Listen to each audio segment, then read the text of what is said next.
Et j'ai commencé ce rêve. Et dans ce rêve, c'était uniquement John Knox que je pouvais reconnaître. Ils étaient en hauteur, ils étaient au ciel. Le vêtement était comme du coton très blanc. Ils étaient en hauteur. Et spécialement, John Knox, lorsqu'il parle, cela secoue le ciel. Et de quoi parlait-il? Parce que c'était comme si le tonnerre grondait. Et c'est lorsque je me suis approchée que j'ai découvert que c'était pas le tonnerre qui grondait. Tout ce qui se produisait, c'était leur manière de parler, c'était leur parole. Et je pouvais entendre John Knox clairement. Et il disait, pendant mes jours sur la terre, j'ai fonctionné comme un intercesseur. Et il y a beaucoup de choses, oh Dieu, que tu nous as promis mais qui ne se produisent pas encore. Ils étaient au nombre de 12, mais c'était uniquement John Knox que je pouvais reconnaître. À cause de ces requêtes qu'il faisait, un comité a été mis en place dans le ciel. Il y avait seulement 2 personnes autour de la table de comité que je pouvais reconnaître. La première personne était Abraham et la deuxième personne était Joël. Et Abraham était le président du comité. Il y avait un département d'anges qui a été donné à ce comité pour qu'ils travaillent avec eux. Et ils ont envoyé les anges en Afrique. Les anges tenaient un instrument vraiment étrange. Très étrange, je n'avais jamais vu cela avant. C'était comme une lampe. Et lorsqu'ils élèvent cela, beaucoup de couleurs sont révélées sur la tête des gens. Vous ne verrez pas ces couleurs jusqu'à ce que ces lampes ne soient élevées. Au moment où ils élèvent les lampes, ils étaient en train de rechercher la couleur jaune. Et en Afrique, cette couleur était rare. Et au bout du temps, il y avait comme 24 personnes qui ont été choisies en Afrique. Et en ce moment, le songe du premier jour est terminé. Le deuxième jour, je ne pouvais pas dormir. J'ai commencé l'exercice. Et en ce moment précis, avec un très grand encouragement. Parce que j'ai réalisé que Dieu veut révéler des choses. Alors c'était intentionnel. Et Satan est venu encore et il induit le sommeil comme un ouragan. J'ai dormi encore et la rencontre a continué. 24 personnes ont été choisies en Afrique et la présélection a commencé. Le genre de chaise qu'ils utilisaient n'était pas vraiment différent de celle-ci. Ces gens qui étaient dans le comité. Les présélections, il y avait 6 niveaux de présélection et 5 niveaux. On devait me sélectionner. Je ne connais pas les statistiques ni les documents. Je ne connais pas les paramètres qui sont pris en compte. Mais on devait me présélectionner. Et l'un des vieillards qui était autour de la table du comité, dont je n'avais pas reçu le privilège de connaître, il a dit « je connais celui-ci ». Et le jugement était de me rayer du processus, mais avec de grands avertissements. Mais je pensais que j'étais bon et que mon appel était merveilleux. Même si il vérifiait 2, je devrais être là. Vous savez, ce genre de conseils dont on parle, vous ne pouvez pas les soudoyer. Nous sommes tellement habitués au contexte du Nigeria. Le reproche de pot de vin ne s'opère pas là-bas. Alors ce vieillard a parlé, il a parlé pendant longtemps. Si j'avais mon journal, j'allais apporter des exemples de sacrifices, des exemples de ceci, de cela. Alors ils sont restés dans ce processus et j'ai continué. Alors nous sommes arrivés au prochain niveau. La prochaine étape,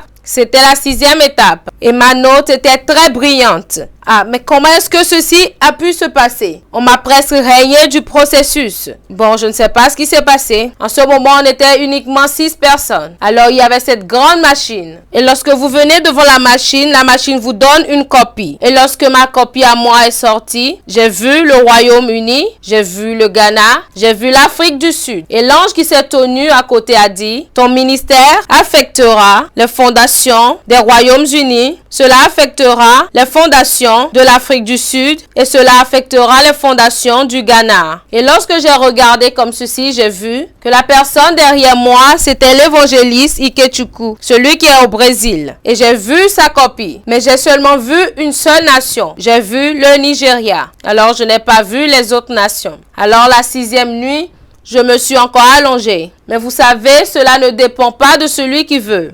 Je me suis allongée, croyant que j'aurais encore une autre révélation. Mais en fait, le sommeil n'est même pas venu. Je ne sais même pas si c'est Dieu qui répond au sommeil. Ces choses, nous ne savons pas. Mais lorsque je suis sortie de cette vision, cela m'est devenu clair ce qu'est ma mission. Et vous ne savez pas qu'à chaque fois que j'essaye d'aller au Ghana, il y a des principautés qui aimeraient me forcer à ne pas venir. La première fois, nous étions allés faire un test de COVID-19 dans ce laboratoire. Et lorsqu'on m'a vu, on m'a dit, apôtre, Et le président a dit, ces personnes ne payent pas. Ce sont mes personnes. La faveur était massive. Mais nous étions à l'aéroport le jour suivant et les résultats ne sortaient pas. Mais qu'est-ce qui se passe? La personne qui est supposée signer est dans une réunion. L'avion était déjà plein, nos billets étaient là, mais à cause de Covid, nous n'avions pas été. Et j'ai dit d'accord. Je dois me rendre dans ce bureau et demander si vous avez un vol pour demain. Je suis allée là-bas, ils ont commencé à crier. J'ai dit d'accord, j'ai un défi. Ils ont gardé ce vol pendant 1 heure. Alors aux yeux du démon qui réglementait les choses, 1 heure est assez. Il a raté. C'est ce qu'il pensait. Mais Dieu a ouvert les écluses de la faveur. Et à cette réunion, la dernière nuit, il y a eu 5 hommes crapauds qui ont commencé à marcher.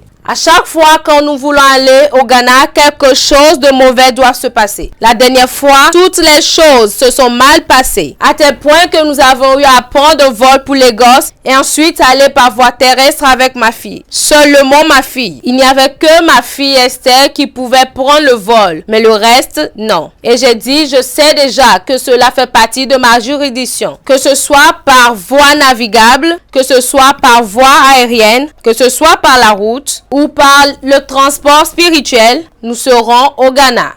Alléluia. La vie devient pleine de sens et vous serez capable d'interpréter les défis et les combats qui viennent sur votre chemin lorsque vous avez reçu la divulgation du royaume. Vous saurez pourquoi Satan vous combat. Vous reconnaîtrez le cercle ou le mouvement de l'attaque de Satan. Et vous serez encouragé sachant que l'attaque, et vous saurez que l'attaque est sujet de combien de fois vous êtes devenu une menace pour le royaume des ténèbres. Parce que les choses que Satan utilise contre vous sont sujets à ses perceptions de la menace que vous êtes devenu dans son royaume. Vous serez capable de comprendre la psychologie du royaume des ténèbres. Toute chose vous deviendra facile à interpréter lorsque vous vous tenez sur le terrain de la mise en œuvre de choses secrètes que vous avez découvertes du royaume de Dieu. C'est beau lorsque la qualité de votre vie augmente.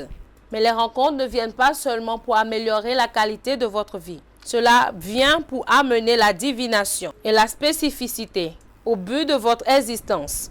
Parce que la vie d'un homme peut être si bonne, mais il ne sait pas ce pourquoi il est là. Et personne ne peut exactement vous dire ce pourquoi vous êtes là. C'est uniquement celui qui vous a créé qui vous dira ce pourquoi vous êtes là. C'est celui qui a le pouvoir. Parce que lorsqu'il vous a fait dans le studio de l'éternité, il avait quelque chose en tête. Et vous devez le rencontrer pour qu'il vous le dise. Alors lorsque vous voyez une génération, même lorsque vous lisez les Écritures, par exemple, il y avait plus de 4 millions d'Israélites. Ils étaient seulement 3 hommes. Moïse, Josué, Aaron et Myriam. Alors vous pouvez trouver une multitude de personnes courant par-ci, par-là, faisant beaucoup de choses. Et qui ne savent pas ce pourquoi ils existent. Et jusqu'à ce que le but de la vie d'un homme soit connu, Dieu ne peut pas donner la puissance à cette personne parce que cela sera un gaspillage des ressources divines. Alors, au lieu de demander des choses à Dieu, c'est mieux de demander à Dieu premièrement ce pourquoi je suis là. Alors, lorsque les rencontres viennent, il révèle le but et l'appel. C'est pour cela que les sujets de ce genre sont très importants, spécialement lorsque nous sommes dans un moment comme celui-ci.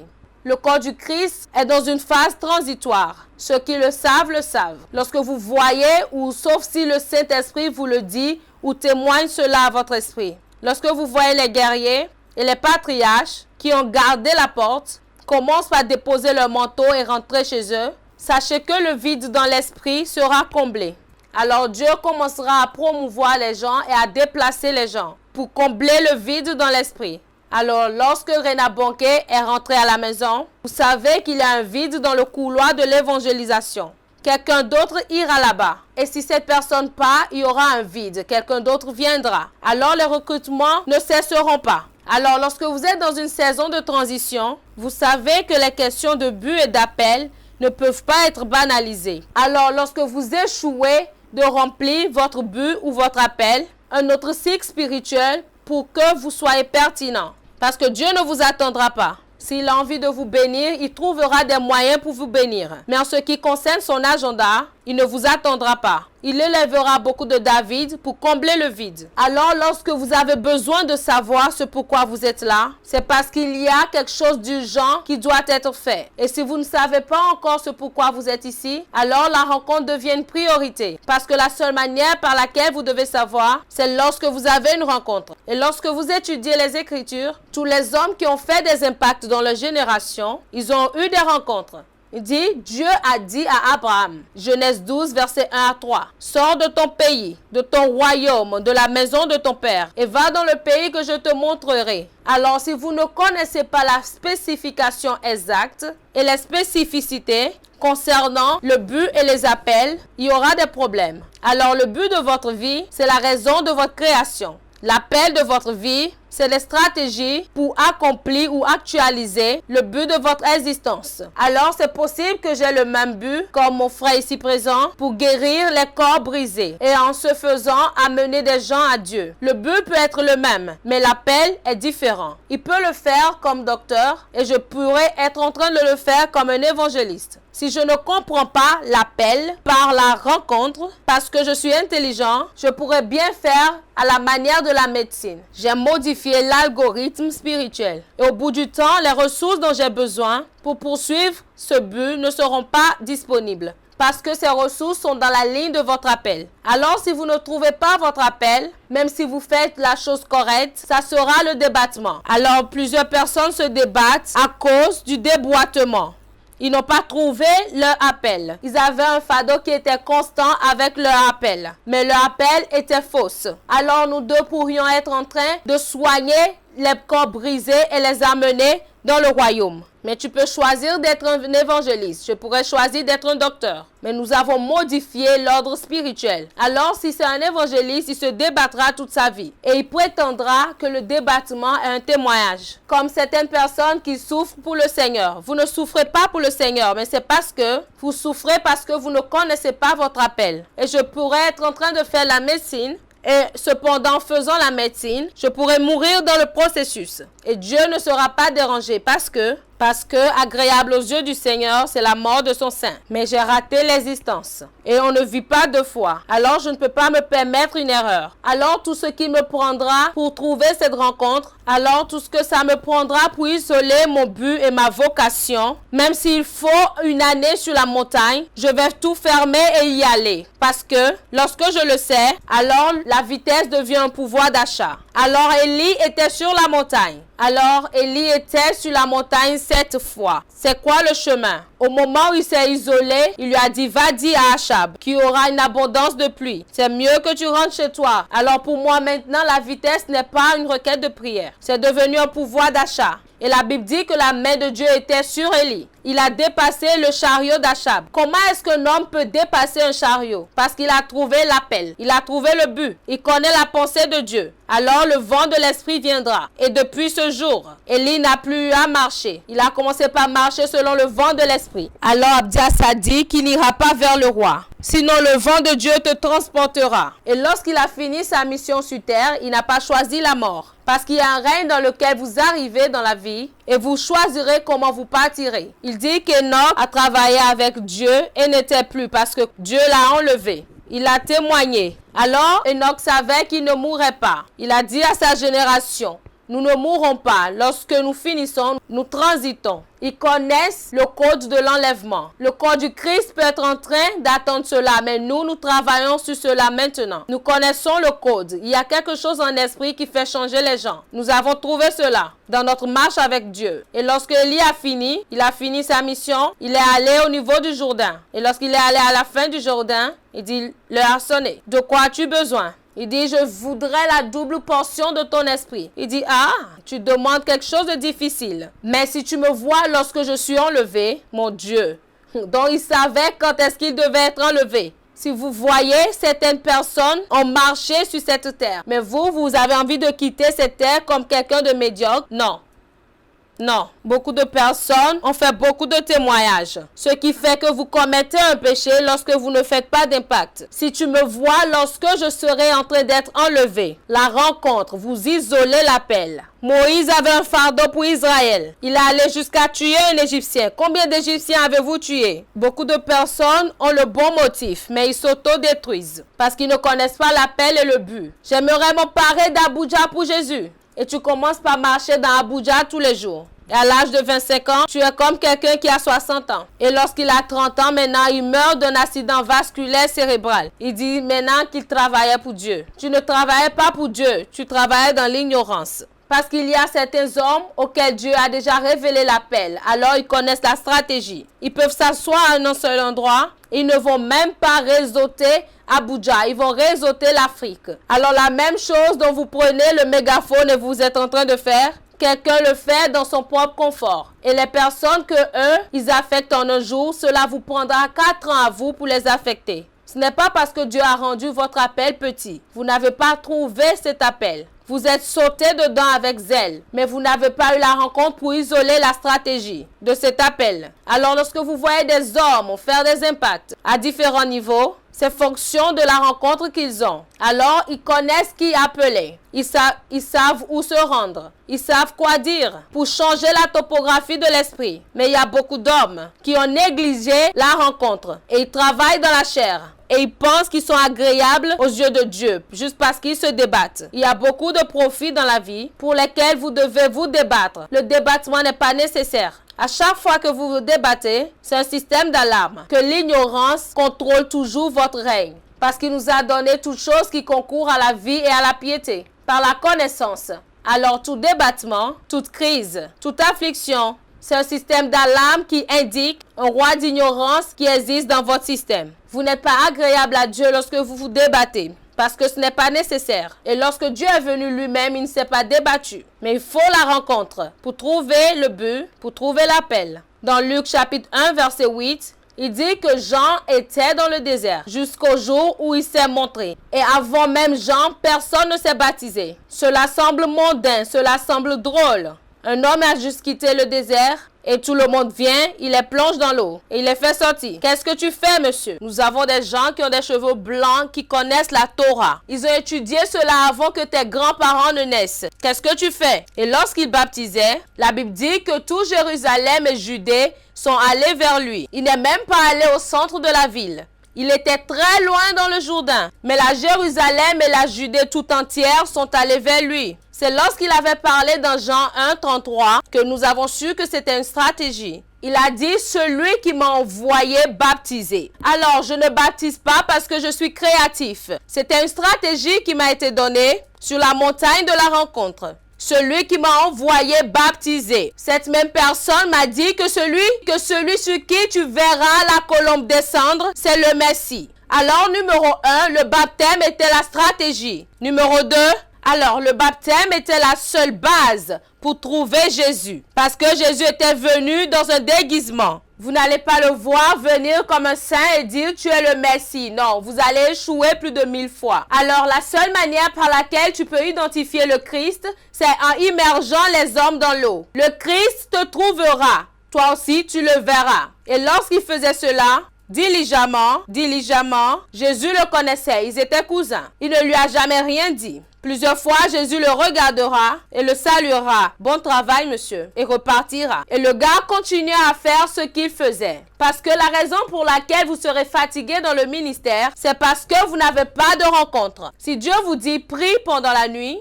peu importe si quelqu'un vient. Vous serez seulement en train de prier et de jouir de cela. Parce que vous êtes très assuré que c'est la mission. Lorsque vous voyez les hommes essayant de faire beaucoup de choses, ils ont manqué de rencontres. Alors, ils cherchent ce qui fonctionnera. En cherchant ce qui fonctionnera, ils rentrent maintenant dans des épreuves et des erreurs. Et ça, c'est le signe qu'ils n'ont pas de rencontre. Ils n'ont pas de rencontre. Lorsque vous voyez un homme, on dit qu'il y a un travail à Lagos, il part là-bas. Il y a un autre à Port-Harcourt. Il y a un autre à Ibadan. Non.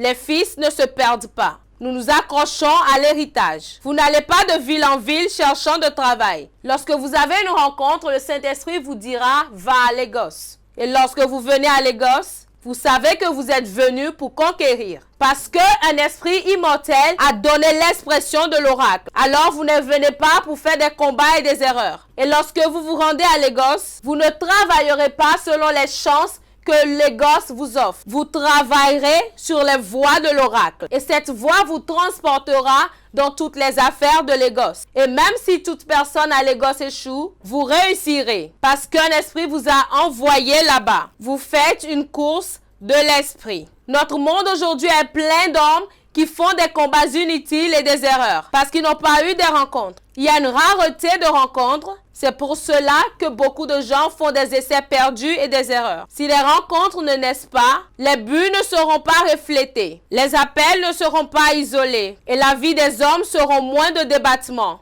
Il dit celui qui m'a envoyé. Cette même personne m'a dit, que pouvez-vous dire lorsqu'on vous demandera qui êtes-vous? Certains d'entre nous diront, nous sommes des docteurs. Il n'y a aucun lexique dans l'esprit qui a capturé ce que vous avez étudié. Certains diront qu'ils sont des avocats. Non, tu n'es pas un avocat. Tu es un témoin dans une autre classe de l'esprit. Et jusqu'à ce que tu ne trouves pas celui-là qui t'a envoyé, tu ne connaîtras pas. Lorsqu'ils ont rencontré Jean, il n'a pas dit, je suis le fils de Zacharie. Il n'a pas dit, je suis un sacrificateur. Il dit, je suis la voix de celui qui crie dans le désert. Est-ce que vous savez que tous les prédicateurs étaient dans la synagogue? Jean savait que son propre ministère n'avait pas de synagogue. Son propre ministère a le désert. Alors même si toute la stratégie vous dit d'aller au centre de la ville, il savait que son ministère n'était pas au centre de la ville. Alors lorsque le moment est venu, l'homme est parti dans le désert parce qu'il a séparé son appel. Je suis la voix de celui qui crie dans le désert. Préparez le chemin du Seigneur. C'est pour cela que Jean n'a pas changé de message. Il a parlé directement de ce qui est venu à son esprit. Parce que le chemin qu'il devait suivre était déjà défini. Lorsque nous commençons à avoir ces rencontres, notre appel sera connu. La jalousie mourra. La méchanceté mourra. Les sentiments mourront. Nous venons à l'église, nous voyons 3 personnes se disputer dans la chorale concernant la personne qui va diriger. Parce qu'ils pensent que ce sont des plateformes qui font des hommes. Non.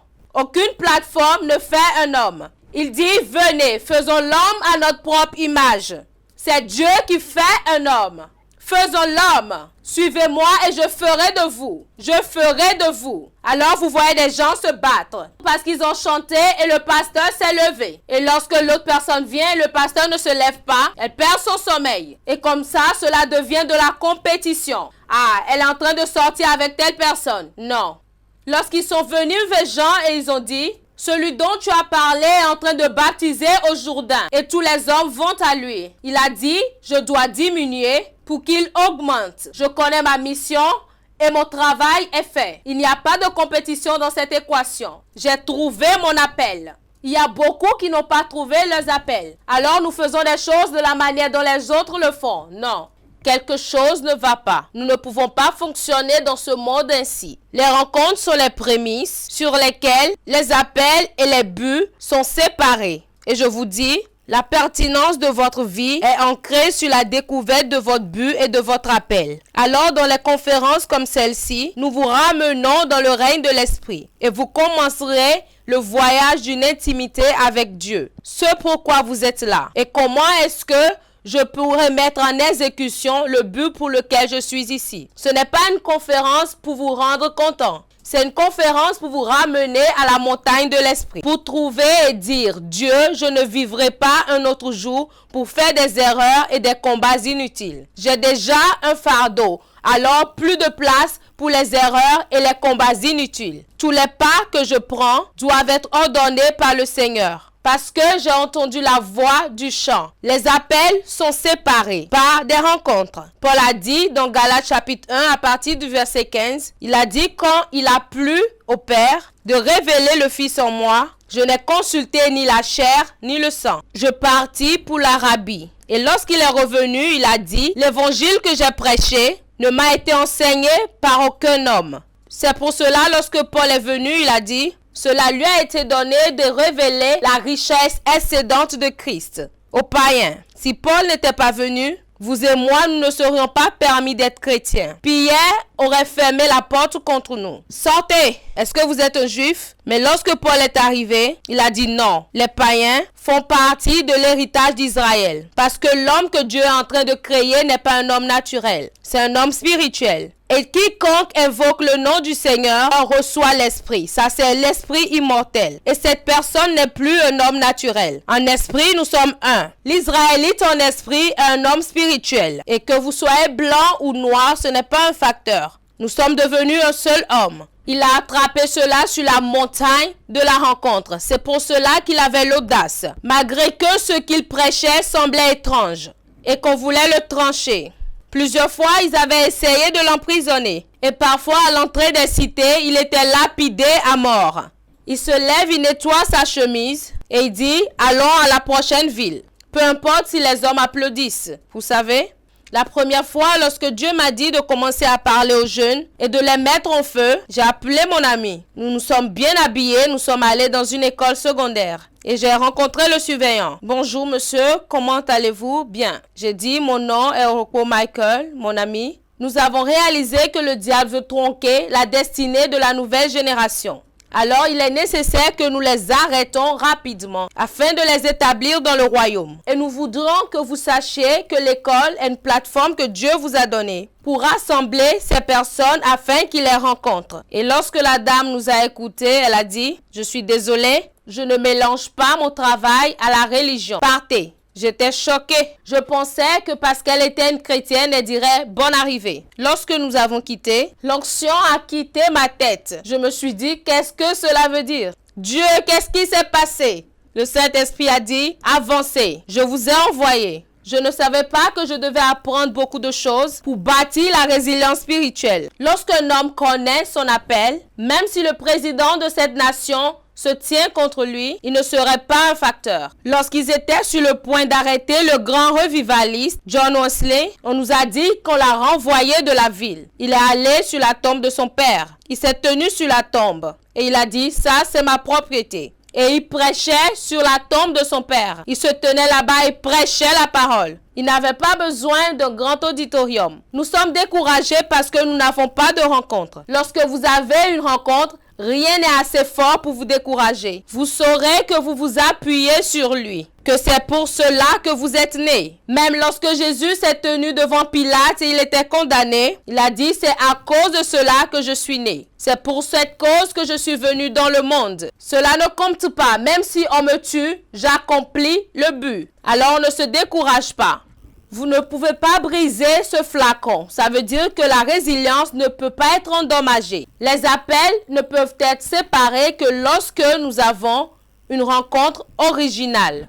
Au moment où vous vous retrouvez à chercher de l'argent, vous avez raté la loi. Vous n'allez jamais trouver l'argent. L'argent n'est pas perdu. Alors ne cherchez pas cela. Cela est attiré par qui vous devenez, plus que ce que vous faites. Devenir est plus grand que faire. Votre évolution et votre transformation est plus grande que ce que vous faites. Puis-je vous dire ceci? Vous prospérerez largement à cause de celui que vous devenez, plus que ce que vous faites. Mais ceux qui connaissent leur Dieu, cela commence avec la connaissance. Écoutez attentivement. Ils seront et après, ils feront des exploits. Cela commence avec la connaissance, la transformation. Ensuite, l'action. Beaucoup de personnes comprennent cela à l'envers. Alors, vous trouvez beaucoup de chrétiens. Quel commerce je peux faire pour prospérer? Quel travail je peux trouver pour prospérer? Vous ratez cela. Vous pouvez faire 30 choses et avoir le même résultat. Si c'est le même état d'esprit qui le fait. Ce n'est pas l'affaire qui échoue. C'est la mentalité qui est en train de faire cette affaire qui fait que cela échoue. Est-ce qu'on est ensemble? Les riches ne sont pas riches à cause des affaires qui les ont fait prospérer. Ils sont riches à cause de la mentalité qui fait que l'affaire qu'ils font réussit. Toute affaire dans laquelle vous échouez et quelqu'un en train de réussir, il y a une différence. Ce n'est pas l'affaire, c'est la mentalité, l'état d'esprit. Lorsque vous avez une voiture, vous conduisez cette voiture dans un fossé, ne blâmez pas la voiture. La voiture était supposée obéir toute direction dans laquelle vous la retournez. Alors, si votre incompétence en tant qu'un apprenti, et si vous dites à la voiture d'aller au côté gauche, cela vous obéira. Lorsque vous voyez que cette voiture cogne l'arbre, la police n'arrête pas la voiture. C'est vous qu'on arrête. Parce que le problème, ce n'est pas la voiture. Le problème, c'est le chauffeur. Ce chauffeur, c'est votre mentalité, c'est votre état d'esprit. Vous apprenez quelque chose maintenant. Ce corps que vous voyez, que tout le monde regarde et apprenne. Ce corps que vous voyez est uniquement un instrument d'exécution. Ce corps n'a pas de volonté de lui-même. Toute chose que vous voyez le corps faire, qui se traduit par le résultat de votre destin, est seulement obéissant à votre mentalité. Si je lève ma main et je gifle cet homme, la main est innocente. C'est la mentalité qui a dit à la main de gifler. On se comprend maintenant? Si je prends une arme et je vais tuer, l'arme est innocente. La mentalité a instruit le corps de tenir l'arme et d'aller tuer. Parce qu'il croit qu'il ne peut pas prospérer par la dignité. Alors votre corps est uniquement un esclave à votre pensée. Lorsque l'homme gifle sa femme et frappe la femme, il y a une mentalité qui vous enseigne que si vous battez votre femme, elle vous respectera. Peut-être que cela est venu de la culture. Alors votre corps devient un esclave à cette pensée. Maintenant, à Dieu ne plaise, disons que cet homme ici est un voleur armé. Tirez sur lui et laissez-le tomber par terre. Prétendons qu'il y a encore une autre personne qui se tient ici. Prétendons que celui-ci est un pasteur. Tirez sur les deux lorsqu'ils tomberont. Est-ce que vous appelez ceci un cadavre de voleur armé? Est-ce que vous appelez ceci un cadavre de pasteur? Alors, qui était vraiment le pasteur? Et qui était vraiment le voleur armé? Ce n'est pas les corps. Ils sont tous appelés des cadavres. Maintenant, regardez. Prétendons que cet homme est un voleur armé. Il y a une mentalité qui le fait voler, tuer et détruire. Et cet homme est un pasteur. Il y a une mentalité en lui qui le fait prêcher l'évangile et d'aimer Jésus-Christ. Au moment où le voleur armé est sauvé et celui qui était un voleur armé avant a soudainement changé. Son corps n'a pas changé, son visage n'a pas changé, sa voix n'a pas changé.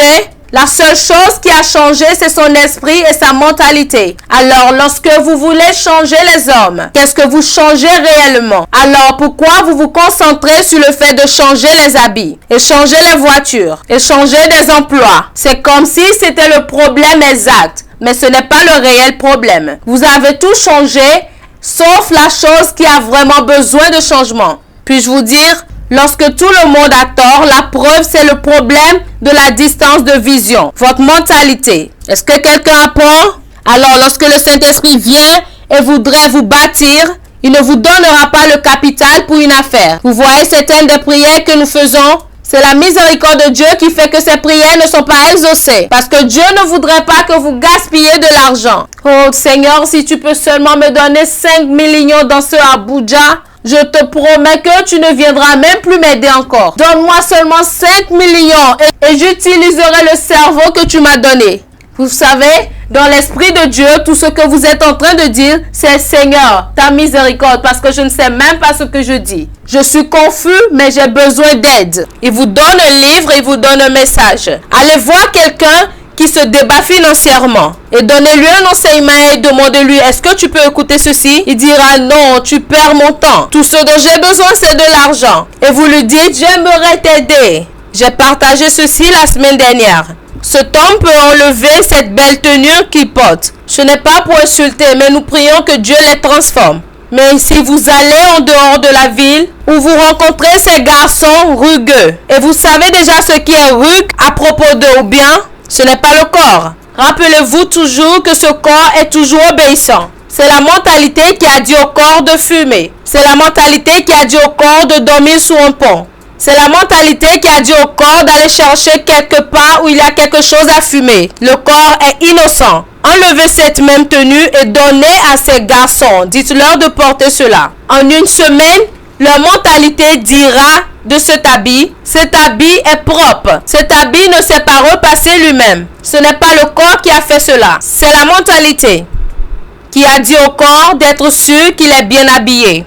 Alors, toutes ces confusions par rapport à notre vie, nous blâmons notre corps. C'est notre refus d'être transformé. Ce n'est pas seulement pour vos finances, c'est pour votre vie. Nous avons traité du sujet de la mentalité. Nous sommes venus de différentes cultures. Nous avons différents antécédents familiaux. Nous sommes allés aux différents niveaux de peu importe ce que cela est. Encore, si cet homme n'a jamais expérimenté la faveur de sa vie, disons qu'il est venu respectueusement parlant d'une famille polygame et il a appris par beaucoup de choses, il a échoué, il a fait 10 ans avant de finir l'école primaire. 8 ans avant de finir l'école secondaire et encore 10 autres années avant de finir l'université. Lorsqu'il vient maintenant à Koinonia et je dis la faveur, sa mentalité rejette cette prière parce que ce n'est pas ce qui était dans sa réalité. Si je dis la diligence pour travailler dur, il dira Amen parce que c'est ce qu'il connaît. Si je dis faveur, il voudrait dire Amen, mais son esprit lui dit c'est quoi même la faveur. Cela analysera son destin et il dira qu'il n'y a rien de tel.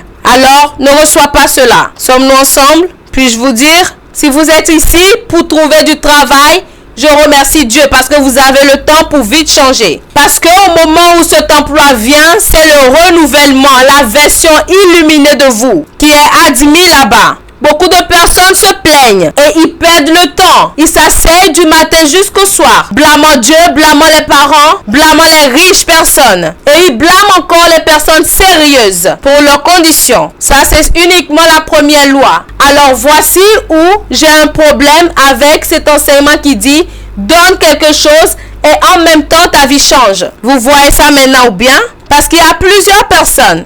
Et lorsque ces personnes sont en train de donner, le règne de l'esprit est déjà prêt à vous amener la faveur. Mais le niveau de la transformation mentale qui peut prendre cette faveur et traduire cela en une bénédiction n'est pas là. Alors les bénédictions spirituelles continuent de venir dans le sac plein d'espoir. Écoutez-moi, ce n'était pas l'huile et le vase qui étaient égales au bénéfice. C'était l'huile et beaucoup de vases.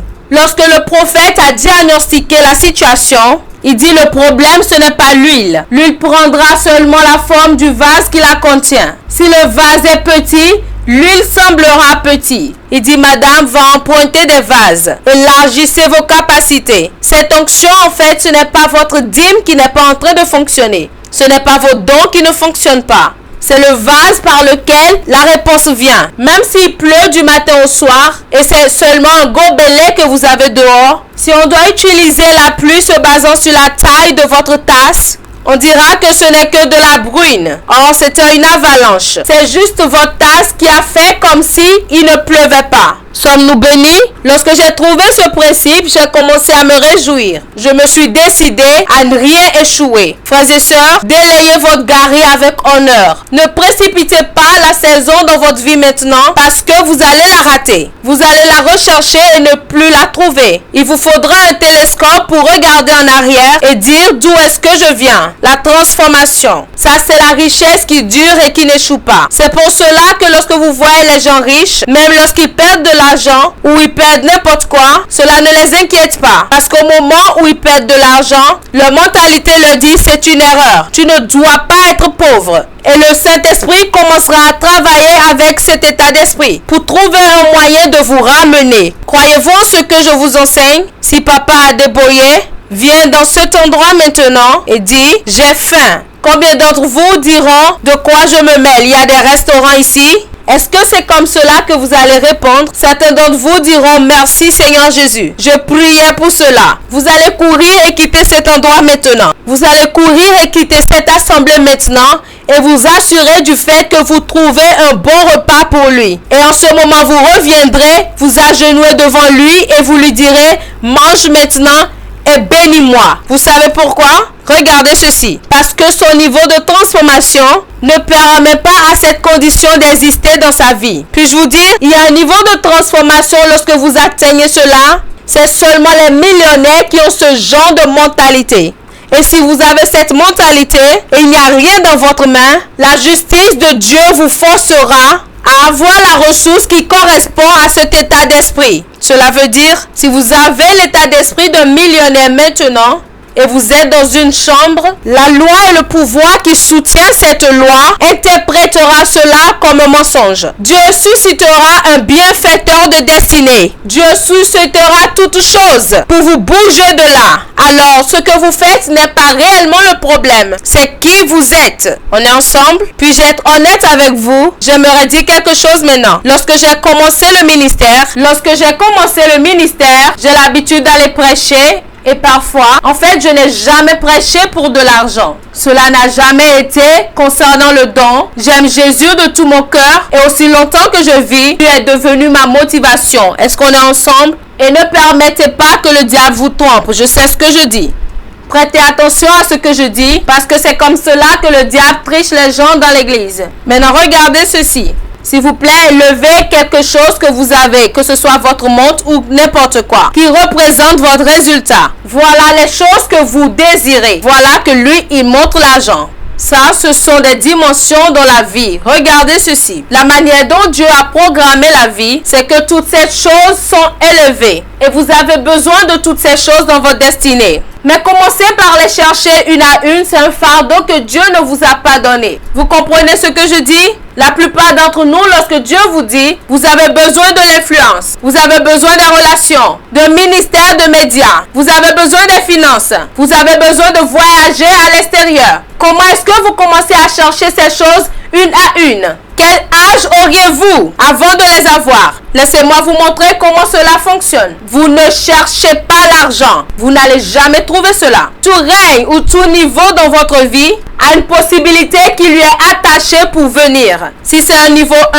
il y a quelque chose qui doit venir à ce niveau 1. Si c'est le niveau 2, il y a quelque chose qui doit venir au niveau 2. Vous ne les apportez pas en les ayant. Vous les apportez en croissant ou en grandissant. Laissez-moi vous montrer comment cette loi opère. Pour chaque pas que je prends, rapprochez-vous. Regardez, je suis dans une chambre, pauvre et fauchée, d'une famille dans laquelle personne ne s'est levé. Mais j'écoute les messages de Joshua seulement et ses prédications. Et j'écoute cela. Seigneur, je sais que tu es en train de me changer. Regardez cela. Je ne sais même pas que ces choses se rapprochent de moi parce que je ne peux pas les voir. Je suis toujours dans cette même chambre. Laissez-moi vous montrer comment la loi opère. Dieu vous a appelé à être un entrepreneur. Il vous a appelé à être un homme de Dieu. Maintenant, je suis en train d'écouter Miles Monroe. J'écoute toutes ces choses. Oh, il y a quelque chose appelé la loi de l'honneur. Que l'honneur est la clé à l'accès. Il y a une version de vous qui aimerait avoir ceci. Une version de vous qui aimerait s'asseoir dans la classe des affaires. Vous vous asseyez à la classe commerciale avec seulement 100 naira en poche. Vous n'êtes pas encore là-bas. Alors vous allez en arrière. Vous savez que vous êtes entré dans le règne parce que tout ce qui est autour de vous grandit pour supporter ce règne.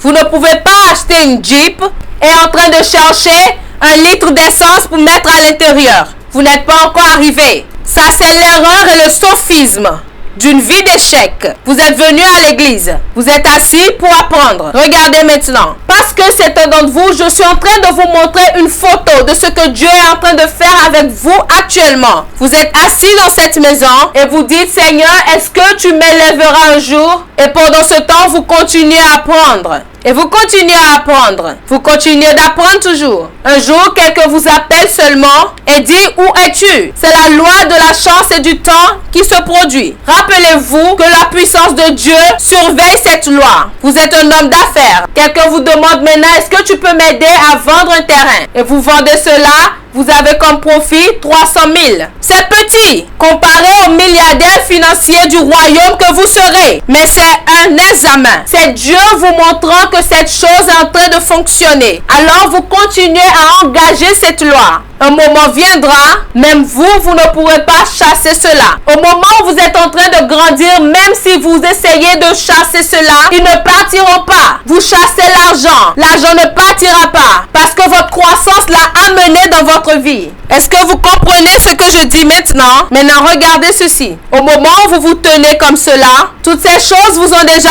entouré. L'interview média que vous avez toujours cherché. Vous avez oublié cela et vous vous êtes concentré sur la croissance. La Jeep qui fait que les gens ne dorment pas. Maintenant, vous avez des voitures et vous ne savez même pas quoi faire avec. Parce qu'ils ont été conçus pour suivre la croissance. pas uniquement le désir. Croyant, si vous prêtez attention à ce que je dis, vous allez me chercher un jour et dire, apôtre, merci. Voici où vous êtes, mon cher frère. Personne ne vous connaît. Cependant, vous êtes cet homme de Dieu dont Dieu a dit que vous irez vers les nations. Il y a la tentation pour vivre une vie fausse et vous lancer dans une manifestation prématurée. Et Dieu a dit, ne t'inquiète pas. Oh Dieu, mais j'ai 30 ans et je n'ai pas une voiture. Dieu dit, concentre-toi uniquement sur la croissance. Concentre-toi sur la croissance. Et pendant que vous grandissez, un jour où Dieu positionnera vos aides de destinée dans une conférence et vous amènera là-bas pour prêcher. Et parce que vous vous êtes permis la transformation, au moment où vous avez prêché, vous voyez celui-ci qui tient l'argent, il amènera quelque chose qui est le salaire d'un an de quelqu'un. Il vous donnera cela. Et pendant que vous avez envie de vous réjouir, Dieu dit, nous sommes toujours dans l'école de l'esprit. Ça, ce n'est pas tout ce dont tu as besoin. Ça, c'est juste pour t'encourager que ça fonctionne. Retournons en classe. Maintenant, beaucoup de personnes, à cause de l'orgueil, commencent par dire, oh non, je suis arrivé. Est-ce que je peux être honnête avec vous? Vous pouvez redescendre. Et toute chose aussi redescendra. Voilà le mystère derrière le succès du ballon. Maintenant, regardez ceci. Je peux utiliser la puissance volontaire et je peux manipuler les voies pour avoir quelque chose, alors que je n'ai pas grandi. Les lois de la justice de Dieu interpréteront cela comme un mensonge. Ainsi, je perdrai cette chose, peu importe combien attentionné j'ai été. Et la vie me ramènera derrière. Et la vie me ramènera en arrière au même endroit qui a détruit mon état d'esprit. Puis-je être honnête avec vous? Mes chers gens ici, écoutez-moi. C'est là que vivre une vie fausse. Si vous mangez le pain de demain aujourd'hui, vous aurez faim demain. Si vous portez les habits de demain aujourd'hui, si tout ce que vous avez c'est un pantalon de 500 naira, repassez cela avec honneur. C'est seulement votre corps qui porte cela. Votre mentalité est déjà dans une boutique, en train d'acheter pour votre prochain niveau de la vie. Travaillez avec le Saint-Esprit. Nous vivons dans un monde aujourd'hui où les gens sont orgueilleux et ils ont honte du processus. Si vous venez me voir dans une seule chambre à coucher, avec ma Bible et ma bougie, et je suis en train de prier, lisant un livre, habituellement, j'aurais peur et j'aurais honte. Alors, je vais mentir et demander à mon ami, est-ce que tu peux me prêter ta maison pour que je fasse semblant de réussir? Non. La Bible ne nous a pas laissé dans l'ignorance quant au fait que les gens peuvent se lever. Et laissez-moi vous dire ceci, que les hommes rient de vous lorsque vous vous levez. Ils seront les témoins le jour où vous vous levez. Ils seront ces personnes qui diront aux gens, non, non, non, non. Nous connaissons celui-ci, nous l'avons vu lorsqu'il a commencé. Décidez qu'il n'y a de vie fausse à vivre nulle part. N'empruntez aucun argent pour aller acheter des vêtements, acheter des voitures ou tout ce que vous voulez. Vous punissant en cercle. Simplement parce que vous voulez donner un récit. Simplement parce que vous voulez donner un récit que vous avez réussi. Vous pouvez trouver le repos de la manière de Dieu. Une dernière fois, laissez-moi jouer votre voyage maintenant. Pour certains d'entre vous, vous êtes déjà arrivés au niveau 1. D'autres sont déjà millionnaires. Mais ce n'est pas tout ce que Dieu voudrait faire. Certains sont déjà millionnaires, mais ce n'est pas seulement ce que Dieu veut faire. Jusqu'à ce que vous n'arrivez à un niveau où vous pouvez donner au royaume sans inconvénient, vous n'êtes pas encore arrivé. Alors lorsque je m'agenouille pour prier, comme je viens à Koinonia toutes les semaines, laissez-moi vous dire ce qui vous arrive.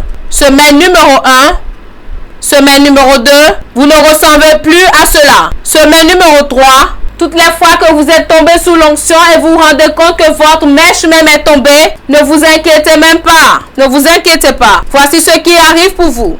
Je sais que vous riez, mais prenez au sérieux ce que je dis.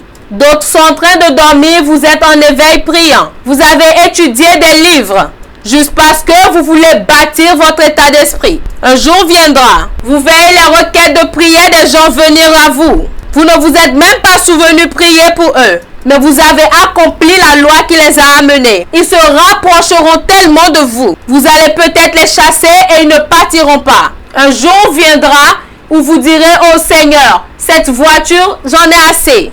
Et en ce moment où vous êtes en train de dire cela, un appel entrera et quelqu'un dira, Dieu m'a dit. Et Dieu vous dira, je ne peux pas m'arrêter parce que tu obéis à la loi. Je dois faire le retour. S'il vous plaît, ne pensez pas que ce que vous êtes en train d'entendre aujourd'hui, s'il vous plaît, ne pensez pas que ce que vous êtes en train d'entendre est juste un divertissement venant de moi. Non. Je crains trop Dieu pour venir perdre votre temps ici. Alagbara, tu es le puissant Dieu. Enilatobiju, tu es le glorieux Dieu. Alagbara, tu es le puissant Dieu.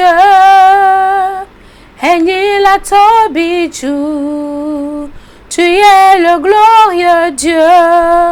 Il faut encore retourner en arrière, messieurs. Regardez, voici ce que Dieu m'avait dit plusieurs années auparavant. Mon fils, ne t'inquiète pas de ces choses. Concentre-toi sur mes principes. Car ce que tu ne pouvais pas manger en ce moment, tu le mangeras dans l'avenir. La première croisade à laquelle on est parti, ils étaient un peu comme le nombre de notre groupe d'adoration ici. Vous imaginez prier et jeûner pendant des semaines comme si vous allez mourir et vous allez sur le champ de croisade. Nous étions en profondeur. La seule dame qui était dans le département du bien-être était encore dans la chorale. Ils sont montés sur un arbre pour couper des branches afin d'en faire du fagot pour qu'on cuisine à manger avant qu'ils n'aillent là-bas chanter. Mais c'était uniquement nos corps qui étaient là-bas. Une croisade très puissante. Et j'ai dit, Seigneur, un jour, les nations et des rois viendront. La transformation, le partenariat avec la parole de Dieu nous amènera là-bas. Et aujourd'hui, à Dieu soit toute la gloire. Et ce n'est qu'un pas hors de la grotte. Puis-je vous dire ceci? Ne soyez pas embarrassés par les désagréments que vous voyez maintenant. Arrêtez de faire semblant. Arrêtez de murmurer et d'être en colère, pensant que cette personne ou telle personne aurait pu vous aider. Le fait qu'ils ne se souviennent pas de vous, c'est que vous ne travaillez pas sur cette loi. Il y a un niveau que vous atteignez et en ce moment, les aides se souviennent de vous. Alors, vous voyez que c'est uniquement le corps de Joseph qui était dans cette prison. Joseph savait. Et je suis sûr que Joseph était en train de les consoler. Et il pouvait dire, Joseph, mais quelle est la base de ta confiance? Tu es un prisonnier comme nous. Il dira, non, c'est uniquement mon corps qui est avec vous. Lorsque je serai élevé, je vais m'assurer du fait que je vous favorise. Et en une seule nuit, voici le sophisme de dire que les gens viennent seulement de nulle part. Non, ils marchent, ils font tout pour arriver au niveau où leurs aides sont. Ce n'est pas parce que vous n'avez pas vu le processus de leur formation que ça veut dire qu'ils n'ont pas été formés. Vous êtes peut-être un politicien ici. S'il vous plaît, écoutez-moi. Vous commencez comme le président du gouvernement local. Mais votre niveau de transformation mentale et ou du royaume, c'est la mentalité d'un sénateur, la mentalité d'un président, la mentalité d'un ambassadeur. Est-ce que je peux vous dire la vérité? Il vous sera impossible de demeurer dans la même position. Je m'en fous du parti dans lequel vous vous trouvez. La force qui supporte cette loi est très puissante. Qu'aucune institution sur la terre soutienne la puissance ou arrêter un individu qui accomplit cette loi. C'est vrai. Alors le Seigneur vous dit à présent, pourquoi est-ce que malgré que je gagne de l'argent, je ne fais rien? C'est parce que vous vous concentrez sur le fait d'obtenir et non la croissance. La première loi que je vous enseigne cette nuit, je ne peux même pas imaginer que nous avons passé assez de temps sur une seule loi. La prochaine fois, lorsque vous allez vous lever et quelqu'un dira que vous êtes juste chanceux, dites à la personne, assieds-toi s'il te plaît. Je voudrais te dire quelque chose du cœur, de l'amour et du confort. Ce n'est pas de la chance, c'est la compréhension. Sommes-nous bénis une dernière fois? N'oubliez jamais ceci. Enseignez à vos enfants. Enseignez tous ceux que vous connaissez. Vous êtes un chef d'entreprise. Rassemblez les gens de votre société et dites-leur d'arrêter de se plaindre par rapport à l'argent qu'ils reçoivent. L'argent que vous recevez, ce n'est pas tout ce que je suis en train de payer. C'est ce que votre mentalité m'a instruit de vous payer. Le jour où vous vous levez, l'instruction changera. Que cela soit votre destinée dans le nom de Jésus. Que par la croissance, tout ce que vous cherchez aujourd'hui, par la croissance, lorsque cela vient par la croissance, vous n'avez pas peur. Parce que tout croîtra ensemble. Sommes-nous bénis? Est-ce que quelqu'un a appris quelque chose aujourd'hui? Un emballage sans mise à niveau mental ne vous mènera qu'à la frustration. Vous donnerez un récit que vous n'aurez pas la transformation de défendre. Sommes-nous ensemble? Vous ne pouvez pas dire que vous êtes un millionnaire et puis maman vous demandera 10 000 et vous raconterez des histoires. Vous n'êtes pas encore arrivé. C'est simple. Par la foi, vous êtes là. Dans l'esprit, vous êtes là. Mais physiquement, Si vous n'êtes pas là, soyez patient et travaillez avec la dignité de l'intégrité du royaume. Concentrez-vous plus sur devenir que faire. Vous ferez, mais que cela vienne après que vous soyez devenu. Votre environnement physique, graduellement et éventuellement, reflètera le vrai état de votre mentalité. Comment l'intelligence est renouvelée. Vous devez avoir accès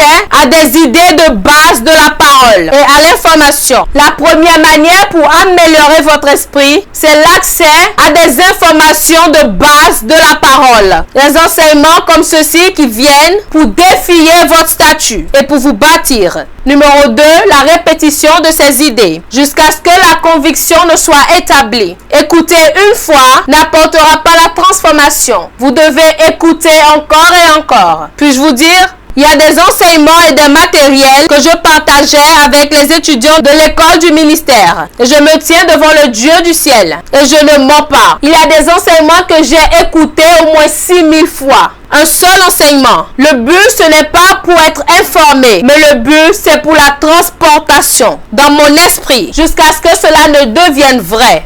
Je suis très heureux de m'asseoir ici aujourd'hui et de vous apporter une expérience révélatrice qui changera toute votre vie. Je suis ici pour parler des anges aujourd'hui. J'ai écrit un livre dénommé 14 types d'anges et j'ai écrit encore un autre livre intitulé Comment connaître mon ange. Principalement parce que toute personne a un ange. Toute personne a un ange depuis le jour où vous êtes né et que votre esprit a été relâché du ciel avec un ange spécifique à vos côtés.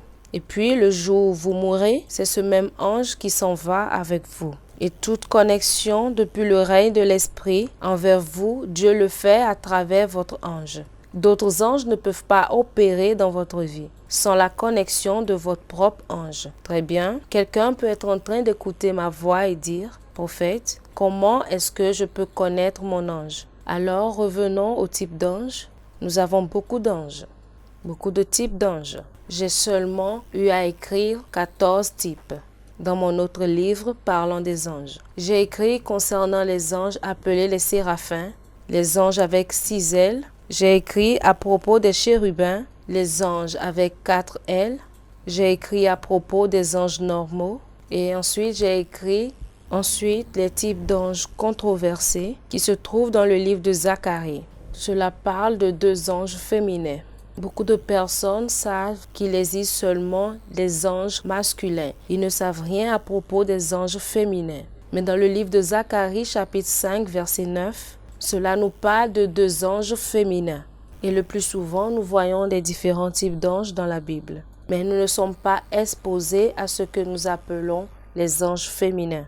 Alors j'aimerais demander à quelqu'un qui m'écoute maintenant que si il y a un ange qui s'appelle l'ange Michel et qui est un ange masculin, est-ce que cela veut dire que tous les anges doivent être masculins? Est-ce que tous les anges peuvent être masculins? Alors, s'il y a le masculin, il doit avoir le féminin. Parce que lorsque Dieu a créé toutes les choses dans ce monde et dans le monde à venir, Dieu utilisait et Dieu continue d'utiliser la loi du physique qui dit que les choses ne peuvent s'équilibrer que si elles s'opposent. Alors, il y a les ténèbres et il y a la lumière. Il y a l'eau et il y a le sol. Il y a le mâle et il y a la femelle. Cela amène un équilibre. Cependant, j'ai aussi écrit concernant les types d'anges qui sont des anges féminins. Et concernant les anges féminins, j'ai écrit ce que nous appelons les voyantes célestes. C'est un type d'ange. Alors, à part ce type d'ange, j'ai écrit par rapport aux veilleuses. Il y a des anges qui sont appelés les veilleuses. Ce sont des anges très puissants. Ils sont appelés les veilleuses. Alors, j'ai écrit aussi concernant les anges qu'on appelle les anges de ressemblance. Votre ange vous ressemble exactement. Il fait les choses comme vous. Il a les mêmes manières que vous. Et comme exemple, j'ai donné l'ange de Jésus-Christ avec lequel il a opéré sur cette terre, qui est dans Apocalypse chapitre 1, verset 1. Lorsque je pense que dans le livre d'Apocalypse, chapitre 1, verset 1, c'était Jésus qui rendait ministère à Jean. Mais le verset premier a disqualifié ma pensée. Parce que le verset numéro 1 dit « Révélation de Jésus-Christ que Dieu lui a donné pour montrer à ses serviteurs les choses qui doivent arriver bientôt. Mais Jésus n'est pas venu. Mais c'est que Jésus a envoyé et a signifié cela par son ange, à son serviteur Jean. Mais lorsque Jean a vu l'ange, l'ange avait une épée qui sortait de sa bouche, des flammes de feu dans les yeux et une longue robe qui touchait aux pieds. Et quelqu'un dira, prophète, mais ça c'est Jésus. Mais lorsque Jean s'est agenouillé pour l'adorer, pensant que c'était le Seigneur Jésus, l'alpha, l'oméga, le commencement et la fin, la Bible a déclaré quelque chose de très important. La Bible dit que l'ange dit « Ne m'adore pas, parce que je suis juste ton compagnon de service. » Jean était confus. Il pensait que c'était Jésus, mais l'ange ressemblait seulement à Jésus. Je vous donnerai un autre exemple. Dans le livre des Actes, lorsque Pierre était en prison, les gens savaient que personne ne pouvait sortir de la prison à minuit. Personne ne pouvait être relâché à cette heure de minuit. Alors nous prions et nous savons que Pierre sera relâché demain à tout moment où Dieu répondra. Mais maintenant, vous devez comprendre ceci. Prions pour que Pierre ait une percée. La Bible dit que pendant qu'il priait, le Seigneur parla et a relâché un ange. L'ange a relâché Pierre de la prison. Mais lorsque Pierre est allé à la maison, lorsque les gens priaient, la Bible est claire maintenant. Que lorsqu'il a cogné à la porte et que la femme a ouvert la porte et a vu Pierre, elle a refermé la porte et elle a dit à tout le monde, « S'il vous plaît, attendez, arrêtez de prier. L'ange de Pierre est ici. » Et Pierre a ouvert la porte et a dit, « Ce n'est pas mon ange, c'est moi-même. » Parce qu'elle savait que Pierre et son ange se ressemblent. Vous ressemblez exactement à votre ange. C'est pour cela, lorsque vous dormez parfois et vous dites, « Prophète, je t'ai vu dans mon rêve. » Alors c'est mon ange, l'ange avec lequel je travaille, qui me ressemble exactement, qui vous rend ministère dans le règne de l'esprit. Alors nous avons des anges de ressemblance et nous avons des anges qui s'appellent le trône, ceux qui vous donnent l'accès au trône de Dieu. On voit cela dans le livre de Daniel. Et nous avons des anges appelés les principautés. Rappelez-vous, lorsque nous parlons de principautés, nous avons numéro 1, les démons. Ce que nous appelons les démons sur la terre. La Bible dit dans Éphésiens chapitre 6 à partir du verset 12 que nous ne combattons pas contre la chair et le sang, mais contre les principautés, contre les princes de ce monde de ténèbres. Ce qui veut dire que ces principautés n'ont pas été créées par le diable. Ils ont été volés par le diable. C'est pour cela que Colossiens parle de ces mêmes anges qui sont appelés des principautés, parce qu'il y a des types d'anges qui sont appelés des principautés et les anges déchus qui sont aussi des principautés. Maintenant, il y a des anges qui sont appelés les maîtres de la lumière. Les mêmes anges qui ont été volés par l'ennemi sont devenus les maîtres des ténèbres. Alors, est-ce que vous suivez maintenant? Alors, nous avons expliqué en détail les types d'anges. Alors, aujourd'hui, je voudrais parler de comment quelqu'un peut commencer à communiquer avec son ange. Quelqu'un peut dire, j'ai vu mon ange dans un rêve. Comment puis-je savoir que cet ange est le mien? Comment est-ce que je peux communiquer? Numéro 1, les anges communiquent par télépathie. Ils n'ouvrent pas leur bouche pour vous parler. Alors, le premier exercice de communication avec des anges, c'est lorsque vous êtes capable. C'est lorsque vous êtes capable de méditer et aiguiser vos compétences de méditation. Parce que la méditation vous donne la communication par télépathie. J'ai également écrit un livre. Je ne suis pas ici pour faire la publicité des livres, mais cela vous aidera aussi. J'ai écrit un livre sur comment méditer et un autre livre qui est intitulé « Le secret de la prospérité ». Dans ces deux livres, j'ai parlé de comment méditer, des aptitudes qui peuvent vous aider à méditer. Maintenant, vous aiguisez votre esprit. Vous aiguisez votre esprit. Après avoir aiguisé votre esprit, qu'est-ce qui se produit? Numéro 2, vous avez besoin d'apprendre et grandir dans ce que nous appelons la langue des anges. Laissez-moi aller en détail à propos de cela, lorsque nous parlons de la langue des anges. 1 Corinthiens chapitre 13 dit, « Quand je parlerai les langues des hommes ». Alors nous avons la langue des hommes, anglais, chinois, la langue africaine, l'espagnol, le zoulou, le russe, le français, tous les genres de langues que nous avons dans le règne des hommes. Mais après cela, nous avons également la langue des anges.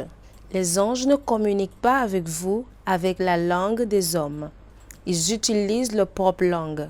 Alors, vous devez développer votre langue des hommes, en langue des anges.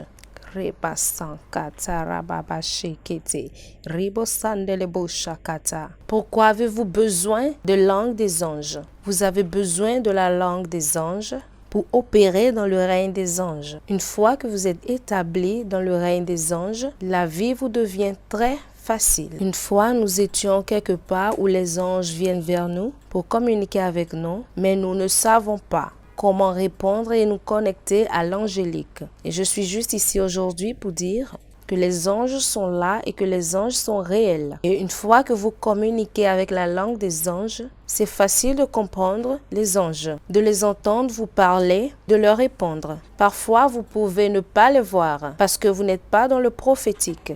J'ai écrit un livre sur le voyant. Et dans ce livre du voyant, j'ai dit que le voyant est la tête et le prophète est la bouche et les oreilles. La Bible dit « Je fermerai la bouche du prophète et je couvrirai la tête du voyant. » Le voyant, ce sont les yeux. Le nez, c'est la bouche, ce sont les oreilles. Il peut entendre sans voir. Il peut voir sans entendre. Il peut sentir la présence des anges dans la chambre sans les voir ni les entendre. D'accord? Il peut opérer dans ces dimensions.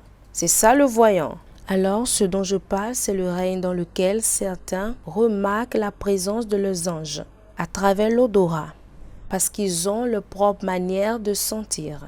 Et certains les entendent parler, mais ils n'ont pas vu les anges. Certains voient uniquement, mais ils n'ont pas encore entendu venant des anges. Mais vous avez besoin de vous développer dans le règne de l'esprit. Numéro 1, la méditation. Numéro 2, apprendre la langue des anges. Numéro 3, vous devez développer votre visuel. Prophète Passion, de quoi parles-tu? Dieu n'est pas triangulaire, mais si vous avez l'imagination d'un Dieu triangulaire, ce genre de Dieu vous apparaîtra. Dieu utilise ce qui est dans votre imagination en autre pour communiquer avec vous. C'est pour cela, plusieurs d'entre vous, à chaque fois que vous venez à un endroit où vous voulez voir Dieu, vous voyez un homme très âgé avec des barbes très blanches, avec une grande robe. Je suis ton Dieu. Parce que lorsque vous étiez enfant, grandissant, on vous a montré une image, on vous a montré des vidéos avec un homme qui a des barbes bien longues. Et c'est Dieu le Père. Un homme avec des favoris qui descendent comme des barbes. Et lorsque vous regardez cette personne, vous dites que c'est Jésus. Alors, si Jésus doit apparaître dans votre songe, il viendra de cette manière-là, simplement à cause de quelque chose. C'est ce qui est dans votre imagination. Alors, si vous n'avez pas imaginé un ange de type lion, vous n'en verrez pas un. Si vous n'avez jamais imaginé un ange de type aigle, vous n'en verrez pas. Il y a des types d'anges. Il y a des anges avec des faces de lion. Ézéchiel chapitre 1, verset 10, qui parle d'un ange avec le visage d'un lion.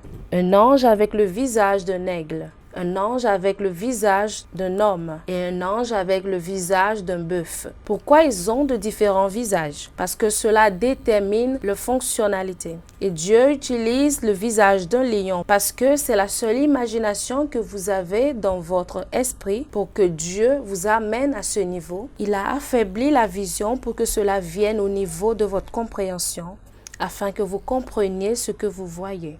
J'irai encore plus en détail. Lorsque Dieu voudrait vous parler, il ne peut pas aller au-delà de votre imagination. Alors, plusieurs personnes sont au dehors et ils ne comprennent pas que lorsque Dieu commence à faire quelque chose d'important, Dieu est dans votre imagination. Parce que c'est dans votre imagination que vous commencez à voir les anges. Que ce soit grand ou que ce soit petit, ou que ce soit de votre taille, selon le niveau d'imagination que vous avez. Alors, je suis en train de parler maintenant à quelqu'un là-dehors qui dit « Je voudrais développer ma vision. Je voudrais aussi voir les anges. » Le dernier niveau pour voir les anges, c'est le 4e niveau. C'est très simple. Trouvez un homme qui voit déjà les anges pour qu'il prie pour vous. Parce que vous ne pouvez jamais permettre à un pasteur qui n'a jamais vu un ange de prier pour vous pour que vous voyez un ange. Il faut quelqu'un qui est à l'intérieur de la maison pour ouvrir le portail ou la porte à quelqu'un qui est en dehors de la maison pour qu'il y entre. Alors, trouvez un homme qui voit déjà les anges. Trouvez un homme qui comprend déjà les choses à propos des anges. Numéro 1, semez une semence dans sa vie. Que ce soit par le service, que ce soit en lui donnant de l'argent ou les dons, les talents, ou bien soyez simplement une bénédiction à cette personne. Pourquoi avez-vous besoin de faire ça? Vous voulez prendre, mais la question est-ce que vous vous êtes connecté? Connectez-vous avec votre semence pour collecter ce qui est dans la vie de cet homme de Dieu. Laissez-moi aller encore en profondeur aujourd'hui. Un homme appelé Géasi était capable de servir un homme appelé Élisée. Parce qu'il servait dans la maison d'Élisée, parce qu'il sert dans la maison d'Élisée, il vient, il ouvre la porte, il se met à crier. Écoute, mais nous sommes sur le point de périr, il y a une grande armée dehors. Mais qu'est-ce qu'on fait? La Bible dit, très simple. La Bible dit qu'à ce même moment, ils ont regardé. Et lorsqu'ils ont regardé, qu'est-ce qui s'est passé? Ils ne pouvaient rien voir. Et Élisée lui a imposé les mains et il a dit à partir de cet instant, j'ouvre tes yeux. Et lorsqu'il a ouvert ses yeux physiques, ses yeux spirituels également étaient déjà ouverts. Et il a vu les anges, il a vu des chariots, il a vu des chevaux. Pourquoi il voit les anges maintenant? Quelqu'un a prié sur lui. Il y a des gens, lorsqu'ils vont prier pour vous, vos yeux s'ouvriront pour voir dans le règne de l'esprit. Il y a l'un de mes fils dans le Seigneur dont le nom est Trevor, avec lequel j'ai prié en 2003, mais il n'avait jamais vu les anges en ce moment. Je lui ai imposé les mains, j'ai commencé par prier en d'autres langues. J'ai éclaté dans de nouvelles langues et l'onction de Dieu était en train de couler.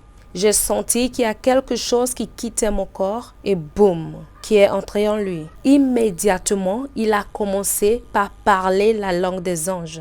Et nous avons vu un ange qui venait. L'ange a pris au milieu de nous. Et nous deux, nous nous sommes regardés, sachant ce que nous avons vu. J'ai commencé à lui dire, as-tu vu cela? Il a dit, oui, j'ai vu aussi un ange comme cela. Et nous avons commencé par communiquer sur le pourquoi. Il faut un homme qui a la grâce angélique pour partager cette même grâce avec vous. Connectez-vous avec vos offrandes, avec une semence, avec une bénédiction, avec un cœur de service, sous un homme qui est déjà dans le règne dans lequel vous voulez opérer. 2 Rois chapitre 5 à partir du verset 1. Naaman, chef de l'armée du roi de Syrie, jouissait de la faveur de son maître et d'une grande considération, car c'était par lui que l'Éternel avait délivré les Syriens. Mais cet homme fort et vaillant était lépreux. Or les Syriens étaient sortis par troupes. Ils avaient emmené captive une petite fille du pays d'Israël, qui était au service de la femme de Naaman. Et elle a dit à sa maîtresse, « Oh, si mon Seigneur était auprès du prophète qui est à Samarie, le prophète le guérirait de sa lèpre. » Naaman alla dire à son maître, « La jeune fille du pays d'Israël a parlé de telle et telle manière. » Et le roi de Syrie dit, « Va, rends-toi à Samarie, et j'enverrai une lettre au roi d'Israël. » Il partit, prenant avec lui 10 talents d'argent, 6000 cycles d'or et 10 vêtements de rechange. Il porta au roi d'Israël la lettre, où il était dit, « Maintenant, quand cette lettre te sera parvenue, tu sauras que je t'envoie Naaman, mon serviteur, afin que tu le guérisses de sa lèpre. » Verset 7. Après avoir lu la lettre, le roi d'Israël déchira ses vêtements et dit, « Suis-je un Dieu pour faire mourir ou pour faire vivre? Qui s'adresse à moi afin que je guérisse un homme de sa lèpre? Sachez donc et comprenez qu'il cherche une occasion de dispute avec moi. » Verset 8. Verset 8. Lisons ensemble.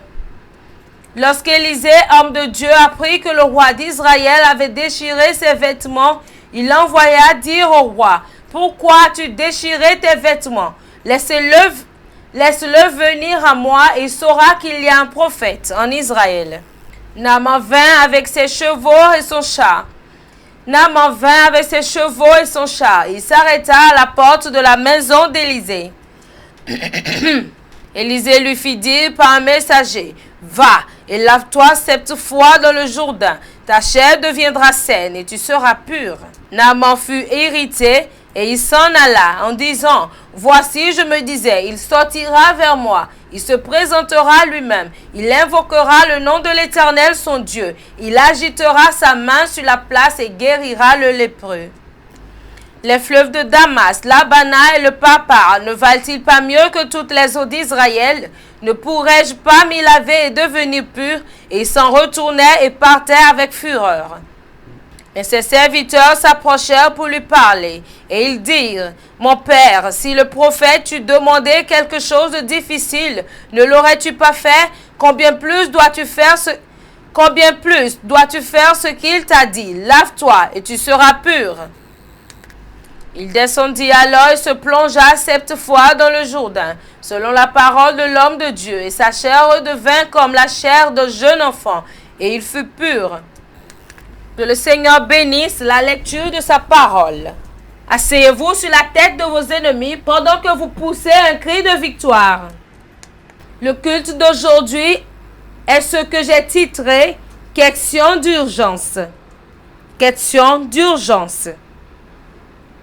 Dites à votre voisin, question d'urgence. J'aimerais partager avec nous sur ce que j'ai titré de l'affliction à l'élévation. Je ne vous ai pas bien entendu. Dites à votre voisin, de l'affliction à l'élévation. Si vous ne parlez pas, vous ne pouvez pas prendre le relais. Dites-le encore. De l'affliction à l'élévation. Regardez votre voisin et dites-lui, je ne suis pas affligé. Dites-le encore. L'affliction est dangereuse. L'affliction veut dire souffrance. Cela veut dire persécution. Cela veut dire la détresse. Cela veut dire la maladie. Et l'affliction est très dangereuse. Alors, avant d'aller dans le vif de mon enseignement, je voudrais que vous sachiez qu'à chaque fois que vous écoutez la parole de Dieu, vous devez avoir la foi que la parole de Dieu peut vous changer. Lorsque vous êtes venu ce matin, vous vous êtes directement dirigé vers votre siège et vous êtes assis et vous étiez confiant que cette chaise ne vous fera pas tomber. Si vous avez confiance en votre siège, c'est comme cela que vous devez avoir confiance en la parole. Si vous avez tellement confiance en ce siège sur lequel vous êtes assis, c'est de cette même manière que vous devez croire en Dieu qui peut faire toutes choses. Puis-je dire ceci? À chaque fois que Dieu érige un délivreur ou un libérateur, le diable est prêt à tuer n'importe qui à cause du libérateur. Saviez-vous ce pourquoi votre famille est attaquée? Ce n'est rien d'autre qu'à cause de vous. Saviez-vous la raison pour laquelle votre famille est attaquée? Ce pourquoi tout ce qui est autour de vous est en feu, c'est à cause de vous. Lorsque Dieu a élevé Jésus en tant que libérateur, toutes les personnes autour de lui ont commencé par mourir parce que l'ennemi voulait l'avoir. À partir de 2 ans, beaucoup de personnes sont mortes. Puis-je dire ceci? Puis-je dire ceci? Ils vont combattre, mais ils ne peuvent pas vous toucher. Vous n'êtes pas un enfant qui est né pour mourir à Bethléem. Vous êtes un enfant que Dieu a élevé pour sauver votre famille. Et il y a une notion d'urgence pour faire de vous quelqu'un qui brisera les chaînes. Je pensais que quelqu'un criera fort cet amen. Lorsque Moïse est venu au monde, la Bible a dit qu'il y avait une tuerie de tous les enfants hébreux. Est-ce que je parle à quelqu'un ici? Est-ce que je parle à quelqu'un ici? Je prophétise. Je prophétise. Je prophétise. Toute personne autour de votre vie qui a déjà émis un décret à cause de vous, ils mangeront le chair et mourront de votre mort. Il y a des fois où il y a des choses autour de votre vie et le diable élèvera des gens pour vous mettre dans un endroit où vous n'êtes pas supposé être. Moïse était un prophète majeur. Moïse était un homme de gloire. Moïse était un homme de puissance. Lorsque Moïse est venu au monde, la Bible dit qu'il y avait une tuerie de tous les enfants hébreux. Est-ce que je parle à quelqu'un ici? Est-ce que je parle à quelqu'un ici? Je prophétise. Je reviendrai à mon thème. Je prophétise. Toute personne autour de votre vie qui a émis un décret à cause de vous, ils mangeront le chair et mourront de votre mort. Asseyez-vous et que je parle un peu. La Bible dit que la mère de Moïse l'a mis dans un panier. Dans un panier. Puis-je dire ceci? Je ne sais pas celui qui vous a mis dans un panier.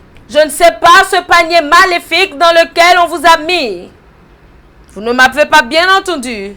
Il y a des fois où il y a des choses autour de votre vie. Et le diable élève des gens pour vous mettre à un endroit où vous n'êtes pas supposé être. Moïse était un majeur prophète.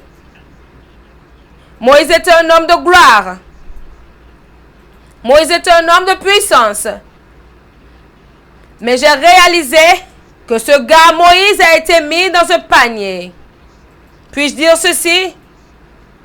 Il y a certains d'entre vous ici, vous êtes président, gouverneur, sénateur, un apôtre financier de la fin des temps.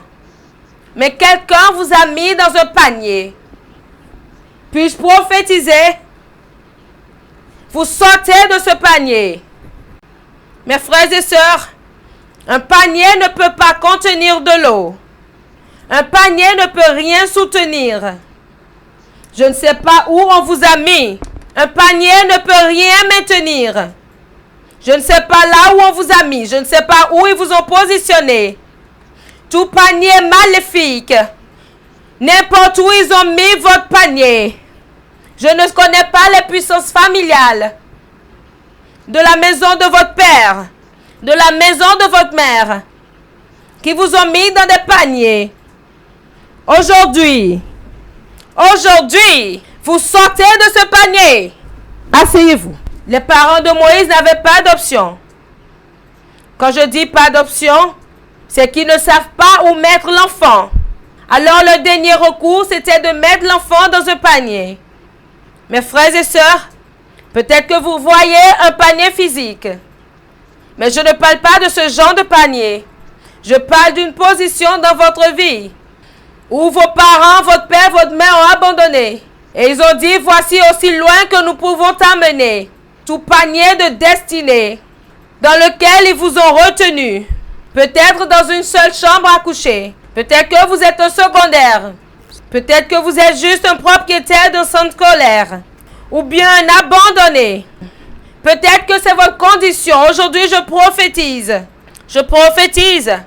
Votre bienfaiteur de destinée est sur le point de vous voir. Maintenant, regardez. Avant que je n'entre dans le vif de mon enseignement. La Bible dit, écoutez, qu'elle l'a positionné sur la rivière. Elle l'a positionné. Et il flottait sur l'eau. Non, il ne flottait pas. Il était calé, il était à une seule place. Ce que la maman de Moïse a fait, c'est qu'elle a positionné Moïse de manière stratégique là où la fille de Pharaon. Le problème, ce pourquoi vous n'êtes pas béni, c'est que vous êtes un panier qui flotte. Vous flottez d'un prophète à un autre. Vous ne restez pas sous une seule église. Vous devez comprendre que Dieu ne bénira jamais un arbre, à moins que cet arbre ne soit planté. Psaume chapitre 1, verset 1. Heureux l'homme qui ne marche pas selon le conseil des méchants, qui ne s'arrête pas sur la voie des pécheurs et qui ne s'assied pas en compagnie des moqueurs, mais qui trouve son plaisir dans la loi de l'Éternel et qui la médite jour et nuit. Ensuite, il est comme un arbre planté. Si vous n'êtes pas planté, vous ne pouvez pas être arrosé. Et si vous n'êtes pas arrosé, vous ne pouvez pas être fécond. Si vous n'êtes pas planté, vous ne pouvez pas être arrosé. Et si vous n'êtes pas arrosé, vous ne pouvez pas être fécond. Maintenant, la fille de Pharaon, elle prenait sa douche. Écoutez ceci. Écoutez. S'il vous plaît, écoutez correctement. Moïse a crié depuis le panier. Dieu m'a dit Si tu n'apprends pas comment crier, tes bienfaiteurs ne t'entendront pas. Je le répète, la Bible dit que quand les justes crient, l'Éternel les délivre. Alors vous devez apprendre comment crier. Quel genre de cri? Pas les cris avec les larmes. Vous devez apprendre comment annoncer votre arrivée. Votre présence. Vous êtes trop tranquille. C'est pour cela toute chose autour de votre vie est tranquille. À chaque fois que l'ennemi vous pousse dans un coin, criez, dites, je suis ici. De tous les animaux, la raison pour laquelle Dieu a fait que vous ayez une voix. Et tout animal a une voix. Le problème, c'est que vous ne comprenez pas le langage. À chaque fois que le chien aboie, c'est qu'il est en train de parler. Il parle à son camarade dans son langage. Oh non, vous ne m'avez pas bien entendu. Moïse a crié. Je suis ici. Il y a quelqu'un ici, tu es sur le point de crier. Est-ce que je peux dire ceci? À chaque fois que votre bienfaiteur ou aide de destinée entend votre voix et votre cri, ils ne peuvent jamais dormir jusqu'à ce qu'ils ne viennent à vous. Être sans voix, c'est être inutile. Être sans voix, c'est être inutile. Nous n'avons pas été créés pour faire du bruit, mais nous sommes créés à produire de la voix. Est-ce que je peux prêcher ici? Puis-je prêcher à quelqu'un ici? Moïse a crié. Si Moïse n'avait pas poussé un cri, sa maman qu'il a mis dans un panier serait inutile. Si un bébé qui a 1 mois sait comment pousser un cri pour qu'on l'aide, combien d'autant plus vous qui avez 57 ans? Vous ne m'avez pas bien entendu. Moïse était à l'intérieur d'un panier. Et il poussait des cris. Non, non, non, non. Je ne suis pas fait pour être dans un panier. Je suis fait pour en sortir. Mon bienfaiteur, mon aide. Où est-ce que tu es? Puis-je dire ceci? Puis-je vous dire ceci? Continuez à pousser votre cri jusqu'à ce que votre aide entende votre voix. J'étais en train d'étouffer, mais pas d'aide. C'est parce que votre bienfaiteur ou votre aide n'a pas entendu. Parce que n'importe où, lorsque votre aide entend votre voix, il viendra. Invoque-moi le jour de la détresse et je te répondrai. Et le nom du Dieu de Jacob te défendra. Je t'enverrai du secours depuis mon sanctuaire saint. Puis-je prophétiser? Quelqu'un ici? Ta requête de prière est sur le point d'être exaucée. Satan, tu as peut-être pris ma jambe, mais tu ne peux pas me faire taire. Est-ce que je parle à quelqu'un ici? Que tous ceux qui respirent louent l'Éternel. Je peux peut-être être dans le panier, mais ma bouche ne sera pas fermée. Je peux être dans un panier, mais ma bouche ne sera jamais fermée. Puis-je dire ceci? Les sourds-muets peuvent encore faire du bruit. Même le rat peut encore faire du bruit. Même l'oiseau peut encore faire du bruit. Puis-je dire ceci? Assurez-vous que votre bouche n'est pas fermée. Soyez sûr de pousser des cris. Et la Bible dit que la fille de Pharaon a entendu le cri du bébé. Puis-je prophétiser? Écoutez ceci, mes frères. Dieu peut utiliser toute personne pour vous aider. Je répète, toute personne, n'importe qui, toute personne, n'importe qui, n'importe qui. Puis-je dire ceci?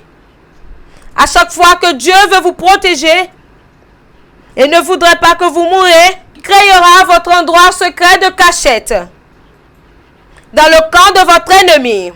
Vous ne m'avez pas bien entendu. Est-ce que quelqu'un me comprend? Les gens qui vous recherchent pour vous tuer, ce sont ces mêmes personnes qui vous défendent et vous protègent. Puis-je prophétiser? Même si je marche dans la vallée de l'ombre de la mort, je ne crains aucun mal, car ta houlette et ton bouclier me rassurent. Tu dresses devant moi une table en face de mes adversaires. Mon nom c'est Moïse, mais je suis dans la maison de Pharaon, l'homme qui a fait un décret que tous les enfants hébreux doivent mourir. Mais cependant, je suis au milieu de lui et il a refusé de me toucher. Parce que Dieu est sur le point de lever vos ennemis pour qu'ils deviennent votre secours. Est-ce que je parle ici? Toutes les fois que vous priez pour une aide, arrêtez de chercher des croyants ou des chrétiens de la même église que vous. Pour vous aider. C'est ça votre problème. Vous voulez que des gens qui sont hébreux viennent vous sauver. Non.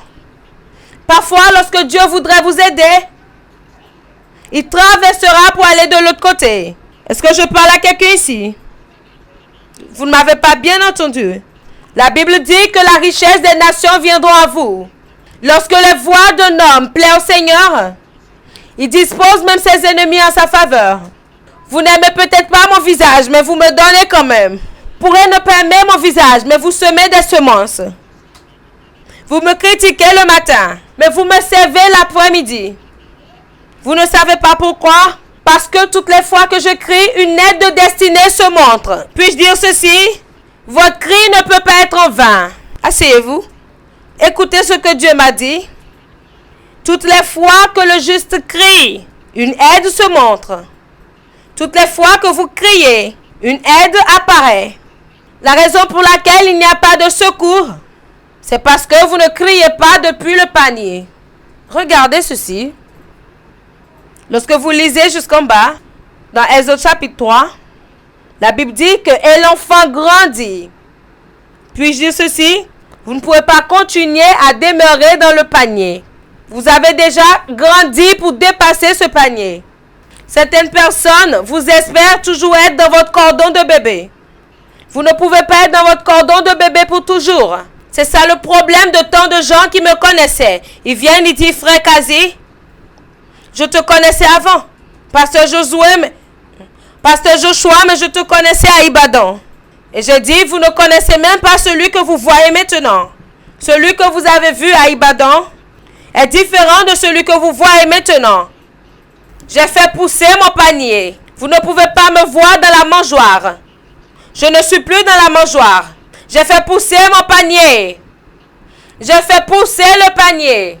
Mesdames et messieurs, 10 ans auparavant, vous étiez dans le panier. Des problèmes de fondation.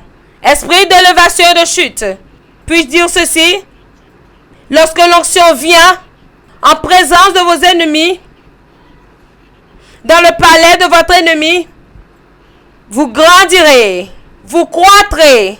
La seule manière de mettre le diable au chaos, techniquement, c'est d'être dans la maison de votre ennemi et vous grandissez, prenant du poids, prenant de la couleur, grandissant en taille, grandissant en sagesse, grandissant en faveur. Et ils ne peuvent rien faire. Et ils utilisent leur épée pour vous protéger.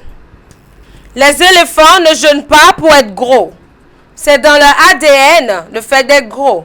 Mesdames et messieurs, vous n'êtes pas faits pour rester dans le panier. N'allez pas dans le panier pour me rechercher. J'ai quitté le panier. Je dis que j'ai déjà quitté le panier. J'ai quitté le panier. J'ai quitté le panier. Quelqu'un est en train de sortir de cette pauvreté. Attendez. Le panier peut être la pauvreté. Alors vous sortez de la pauvreté. Le panier peut être le cancer. Alors vous sortez de ce cancer. Puis-je dire ceci? Le commencement de votre église peut être petit. Ainsi, votre début pourrait être petit. Mais votre fin augmentera. Mais votre fin croîtra. Je pose des fondations. Je pose des fondements. Écoutez ceci. Je pose des fondements. Regardez ceci. Lorsqu'ils ont amené l'enfant à la princesse, elle a regardé Moïse. Et voici ce qu'elle a dit. Elle a dit, voici l'un des enfants hébreux. Il n'y avait pas d'écrit sur cet enfant qu'il était enfant d'hébreu. Saviez-vous pourquoi? Pendant que l'enfant a commencé à pousser des cris, la langue de l'enfant a produit les larmes et le langage des Hébreux. Elle a entendu le cri de l'enfant et elle a su la langue. Vous ne me comprenez pas, je m'en vais quelque part. votre culture et votre localisation et votre tradition est attachée à votre langue. C'est pour cela qu'on l'appelle votre langue maternelle. C'est pour cela, lorsqu'un Ghanéen parle ici, vous saurez que voici un Ghanéen qui parle. À cause de la langue maternelle. Lorsqu'un Nigérien est en train de parler, vous saurez que c'est un Nigérien. Si un Yoruba est en train de parler, il y a une manière selon laquelle il parle. Et vous saurez que celui-ci est un Yoruba qui parle. Si un Haoussa parle, voici comment ça se présente. Lorsqu'elle a entendu l'enfant pousser de cris, elle sait comment les Hébreux ont l'habitude de crier. Elle sait ce à quoi ressemble la langue. Elle a dit, voici un enfant hébreu. Puis-je dire ceci? Puis-je dire ceci? Puis-je dire ceci? À chaque fois que vous voulez crier, à chaque fois que vous voulez crier, ne criez pas dans une langue complète, mais criez dans votre langue maternelle. Mesdames et messieurs, votre langue n'est pas celle de là où vous venez, du Nigeria. Nous sommes créés du ciel. Nous sommes faits du ciel. Et toutes les fois que vous voulez crier, poussez des cris en langue.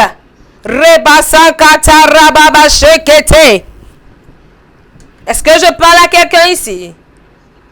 Mesdames et messieurs, vos aides ne viendront pas à moins que vous commencez à pousser des cris en langue. Vous ne m'avez pas entendu lorsque vous voulez pousser des cris. Criez en langue. Je prophétise. N'importe où vos aides sont, ils viennent à vous. N'importe où vos aides sont, ils viennent pour vous. Asseyez-vous. Asseyez-vous. J'ai commencé à étudier la raison pour laquelle on disait que Moïse était un bègue. N'est-ce pas parce que c'était un bégaiement de rebond? Ça, c'est mon analyse. C'est parce que Moïse a commencé à apprendre le langage des Égyptiens. Et à chaque fois que vous commencez à parler une langue qui n'est pas la vôtre, vous ne serez pas courant dans la langue. Cependant, vous connaissez comment parler cette langue. Bien que vous sachiez la parler, mais vous ne pouvez pas être courant. Parce que c'est un garçon hébreu. Par la langue. Mais par le parler, il parlait la langue des Égyptiens. Alors il n'était pas courant en parlant la langue. Alors parfois lorsqu'il se présente, il bégaye. D'accord, notre écriture maintenant. Ça c'était une forme d'affliction. C'était une affliction. Mais est-ce que Moïse a été relevé de ses afflictions? Dans 2 Rois chapitre 5, à partir du verset 1, il est écrit: Maintenant, Naaman, chef de l'armée du roi de Syrie, jouissait de la faveur de son maître et d'une grande considération, car c'était par lui que l'Éternel avait délivré les Syriens.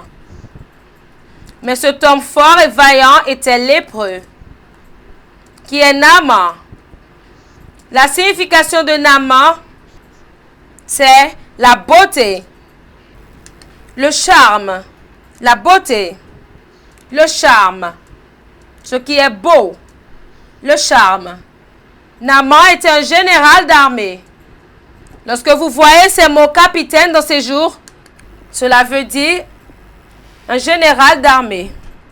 Mais pas seulement un général, il était le bras droit du roi de la Syrie. Qui est Naaman, un homme valeureux.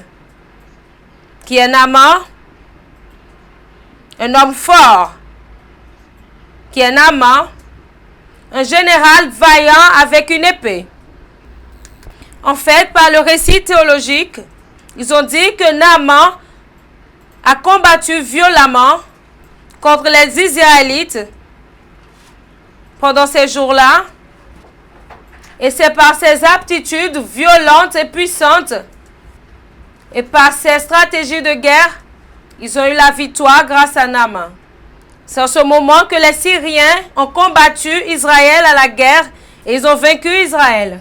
Et je vous dis qu'ils ont vaincu Israël pour vous montrer qu'ils ont retenu en captivité plusieurs personnes. Naaman est un général très puissant. Un homme très respecté. Un homme très respecté.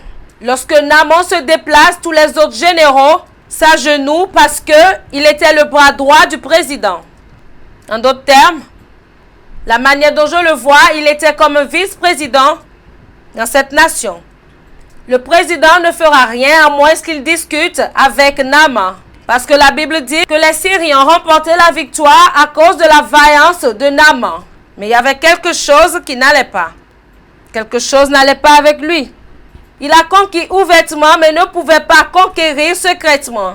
Parfois nous avons des batailles doubles dans la vie. La bataille dans laquelle tout le monde voit que vous êtes victorieux. Mais lorsque vous rentrez dans votre chambre, il y a quelque chose que vous ne pouvez pas conquérir. Quelque chose que vous ne pouvez pas conquérir. J'ai lu l'histoire concernant un général d'armée chinoise qui s'est battu vraiment violemment et a conquis beaucoup de territoires, beaucoup de guerres, mais ne pouvait pas conquérir une bouteille, juste une bouteille. C'est un ivrogne complet et c'est ce qui l'a conduit à la mort. Est-ce que vous savez que chacun d'entre vous ici, tout le monde vous voit être une réussite? Mais secrètement, la Bible dit, mais il était un lépreux. Il a combattu des guerres puissantes. Il a excellemment fait bien. Mais dans la nuit, lorsqu'il enlève l'uniforme de l'armée, toutes les parties de son corps, c'était la lèpre. Les gens vous voient avec de merveilleuses voitures. Conduisez. C'est un homme prospère. Mais lorsque vous rentrez, vous devez à la banque au moins 3 milliards de naira. Ça, c'est une lèpre. Les gens vous appellent, ils disent une dame très belle. Une dame très belle. Mais lorsque vous retournez, vous rappelez des résultats médicaux de sida. Ça, c'est une lèpre. Les gens vous voient. Vous vous promenez avec votre mari. Les gens vous célèbrent, ils disent, oh, quel homme merveilleux. Quel homme merveilleux. Un mariage merveilleux. Mais lorsque vous rentrez chez vous, cet homme vous bat comme si c'est un boxeur qui frappait un sac. Un sac de frappe. Ça, c'est une lèpre. Ça, c'est votre lèpre. Votre lèpre. Vous êtes un docteur ou un médecin qui se comporte bien, qui est bien payé. Un bon hôpital. Un hôpital du gouvernement. Et tous les hommes qui viennent, ils sont vraiment contents et ils veulent se marier à ce docteur que vous êtes. Mais seulement lorsqu'on la visite ou lorsqu'on reste avec elle. À chaque fois qu'elle ferme les yeux, plus de 10 minutes, elle urine sur son corps. Peu importe qu'elle soit dans sa voiture ou dans le restaurant, partout. Réussite publique, échec privé. Réussite publique, échec privé. Il y a beaucoup de prédicateurs qui essayent d'impressionner les gens pour leur faire croire qu'ils sont prospères. Mais lorsque vous rapprochez d'eux, ce sont des bancs d'échecs. Il était toujours un lépreux. Un lépreux, je dis. Un lépreux. Laissez-moi vous dire les règles d'engagement. Ce qui était sur le point de se produire, d'arriver à Naaman. Il cachait cela jusqu'à ce que cela ne soit évident. Cette chose que tu es en train de cacher, peu importe comment tu caches cela, un jour les gens le verront. Vous ne m'avez pas bien entendu. Il n'y a rien de nouveau sous le soleil. Je répète, rien de nouveau. Rien de nouveau. Rien de nouveau. Rien de nouveau sous le soleil. Il y a des prédicateurs, vous vilipendez d'autres prédicateurs. Vous les vilipendez, mais sachez que très bientôt, le vôtre aussi sera exposé. Il n'y a rien de nouveau sous le soleil. Rien de nouveau sous le soleil. Vous parlez des autres. Ne vous inquiétez pas. Ne vous inquiétez pas. Votre propre lèpre sortira bientôt. Cela sera visible. Cela sera évident. Peut-être que le roi ne sait pas que vous êtes un lépreux. Mais un jour, pendant que la lèpre sera en train d'être éparpillée, il y aura un moyen par lequel cela deviendra évident et vous ne pourrez plus le cacher. Mesdames, messieurs, le plus grand problème de votre vie, ce n'est pas ce que les gens connaissent. Je le répète, le plus grand problème qui vous démange, ce n'est pas celui que les gens connaissent, Il y a des problèmes dont vous ne voulez pas parler. Il y a des problèmes dont vous ne voulez pas faire mention. Il y a des choses que vous ne voulez pas dire. Quelqu'un dit qu'il y a 3 personnes auxquelles vous ne pouvez pas cacher des choses. Votre docteur, votre avocat et votre pasteur. Il y a des choses que vous pouvez cacher, mais vous ne pouvez pas continuer à les cacher. Vous ne pouvez pas continuer à les cacher. Vous ne pouvez pas cacher cela à Dieu. Vous pouvez cacher vos péchés pour que personne ne les voie. Mais vous ne pouvez jamais cacher cela à Dieu. Il arrive un point dans votre vie où certaines choses que vous essayez de cacher, vous ne pouvez plus les cacher. Qu'est-ce que j'essaye de cacher? Avez-vous peur? S'ils savent maintenant que tu as le sida et tu essayes de cacher cela. Est-ce que je parle à quelqu'un ici? Tu essayes de cacher cela.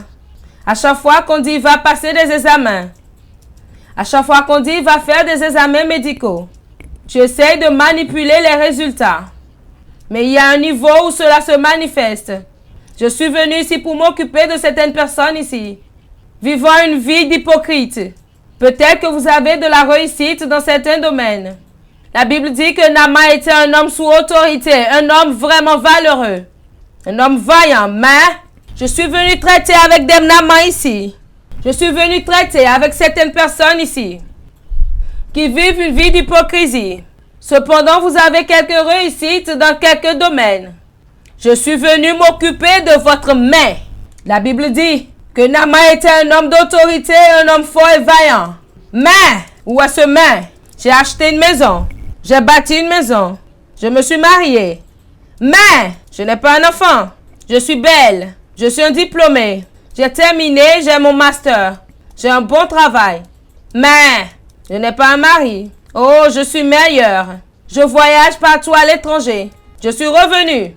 Mais, il a le cancer. Je suis venu ici pour parler de votre main. Je suis un enfant de Dieu. J'ai donné ma vie à Christ. Je sers bien Dieu. Je suis engagé dans les activités de l'Église. Mais, je ne sais pas comment lutter contre la masturbation. Oh, je suis tellement engagé, je suis humble et je paye ma dîme. Mais, je suis lesbienne. Je suis venu ici pour combattre vos péchés secrets. Est-ce que je parle à quelqu'un? Oh, j'aime Dieu. Je suis tellement engagé, je suis riche. Mais, je ne sais pas comment faire. Je dois prendre de la cocaïne tout le temps. Je suis venu ici pour m'occuper de certaines personnes qui sont accros à certains péchés secrets. Je suis venu m'occuper de votre main. Une femme du monde dans ce pays est venue me visiter il y a un moment. 3 ans déjà. Très riche. Très, très riche. Oh, papa, j'ai ceci, j'ai cela, j'ai ceci, j'ai cela. Très béni. Quand je parle de riche, elle est riche en dollars. Très béni. L'argent n'était pas le problème. Alors, elle me racontait toutes sortes de choses. J'ai dit non. Dieu m'a dit, voici ceci. Dieu me montrait quelque chose, mais vraiment, je n'étais pas d'accord avec ce que Dieu me montrait. Je lui ai dit, attends un peu. Je suis entrée dans ma chambre de prière et j'ai prié encore. Je suis revenue à elle et Dieu m'a toujours montré la même chose. Et je lui ai dit, tout ce que tu me racontes depuis, ce n'est pas ce pourquoi tu es là. La raison pour laquelle tu es ici, tu ne m'as pas dit. Elle a dit, non, papa. Je t'ai tout dit. Et j'ai dit non.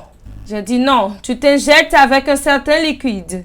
Et cela te contrôle. Et depuis 50 ans, tu vis ta vie te basant sur ce liquide. Elle m'a regardé. Elle a regardé autour. Elle a dit, maintenant je sais que tu peux voir. Parce que ce dont je parle, même mon mari n'en sait rien. Et j'ai dit, mais c'est quoi le profit?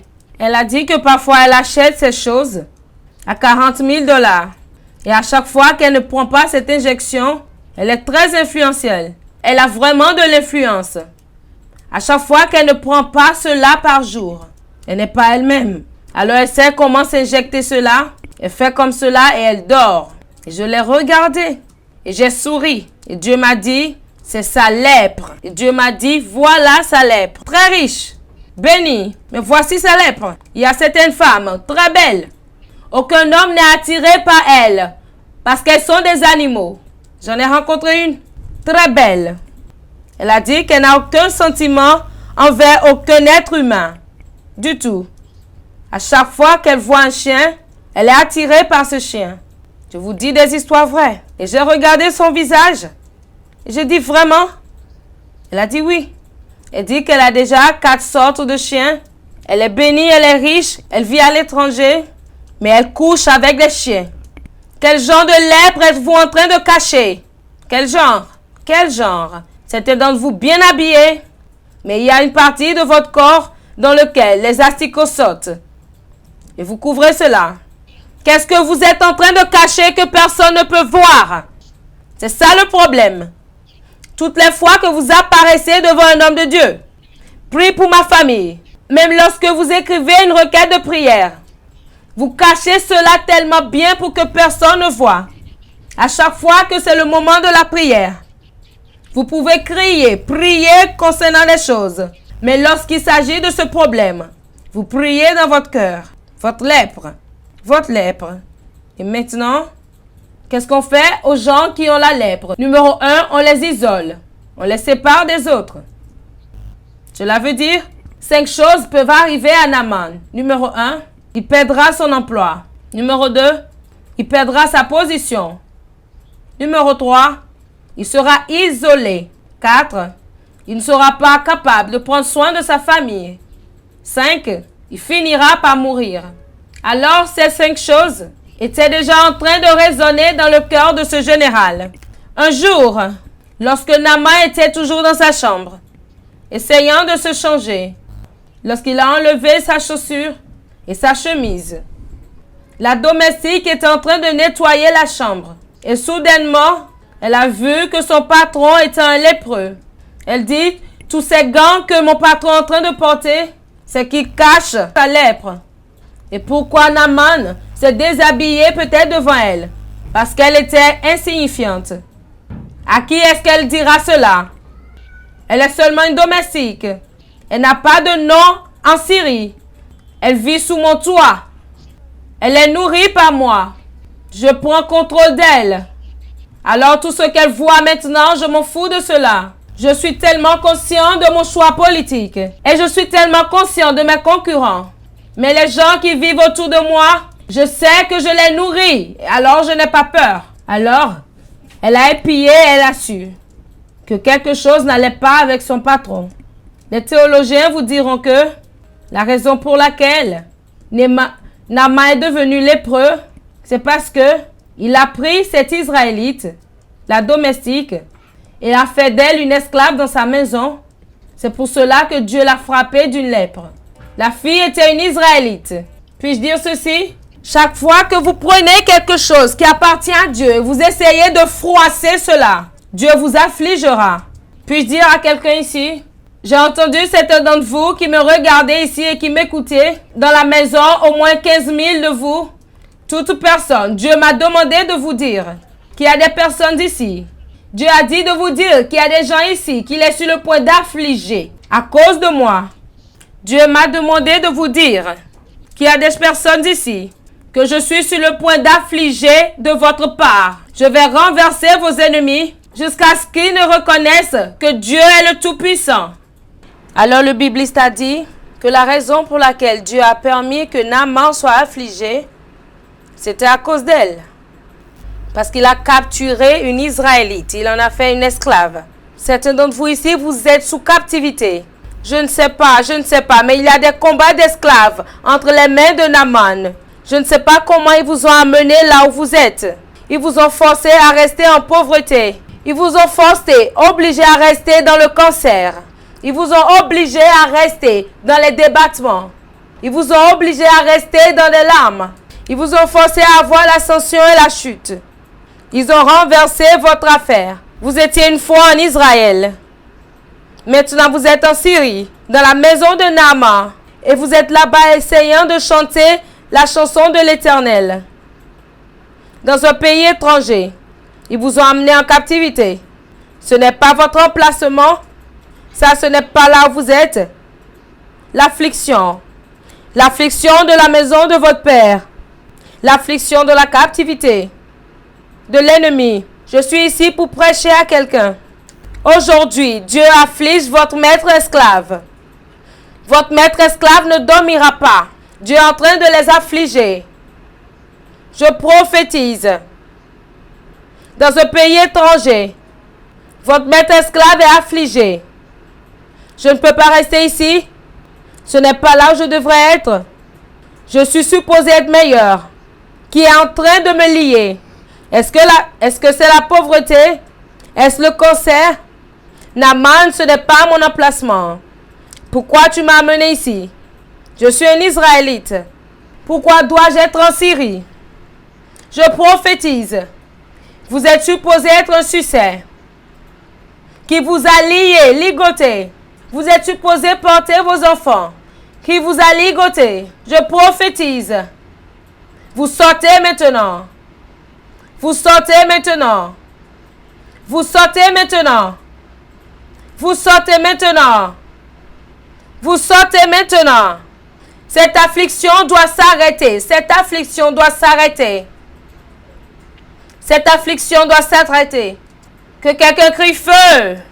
Mesdames et messieurs, si Dieu doit vous faire sortir de l'affliction, il doit affliger ceux-là qui vous affligent. Quelqu'un est sur le point d'être lépreux à cause de vous. Vous ne m'avez pas bien entendu. Peut-être que vous faites partie des ennemis. C'est pour cela que vous ne dites rien. Quelqu'un est sur le point de mourir à cause de vous. La malédiction est sur le point de retourner à l'envoyeur. Qui m'a ligoté? Comment est-ce que tu as pu me ligoter? Aujourd'hui, j'en sors. Où est-ce qu'ils vous ont ligoté? La puissance de la maison de votre père. La puissance de la maison de votre mère. Levez votre pied et criez feu. Mon Naaman, Naaman de ma famille. Naaman de mon commerce. Naaman de mon ministère. Tu as des ennuis. Parce que tu essayes de m'arrêter. Tu as des ennuis. Parce que tu essayes de me mettre en cage. Je prophétise. Votre Naaman sera affligé. Mesdames et messieurs, mon Dieu est sur le point de mettre la honte à votre Naaman. Comment oses-tu capturer un Israélite? Nous sommes une nation choisie. Nous sommes un sacerdoce royal. Nous sommes une race élue. Un sacerdoce royal. Nous avons été mis à part. Moi et les enfants que le Seigneur m'a donnés. Nous sommes des signes et présages. N'importe où vous entrez. Aujourd'hui, leur couvent sera en feu. Aujourd'hui, leur couvent prendra feu. Aujourd'hui, leurs hôtels prennent feu. N'importe où ils ont ligoté votre nom. N'importe où ils ont ligoté votre gloire. Aujourd'hui, par le feu, par le feu. Par le feu et par le feu. Le couvent prendra feu. Aujourd'hui, je dis aujourd'hui, leurs hôtels prennent feu. N'importe où ils ont attaché votre nom. N'importe où ils ont attaché votre gloire. Aujourd'hui, retour par le feu et par le feu. Retour par le feu et par le feu. Retour par le feu et par le feu.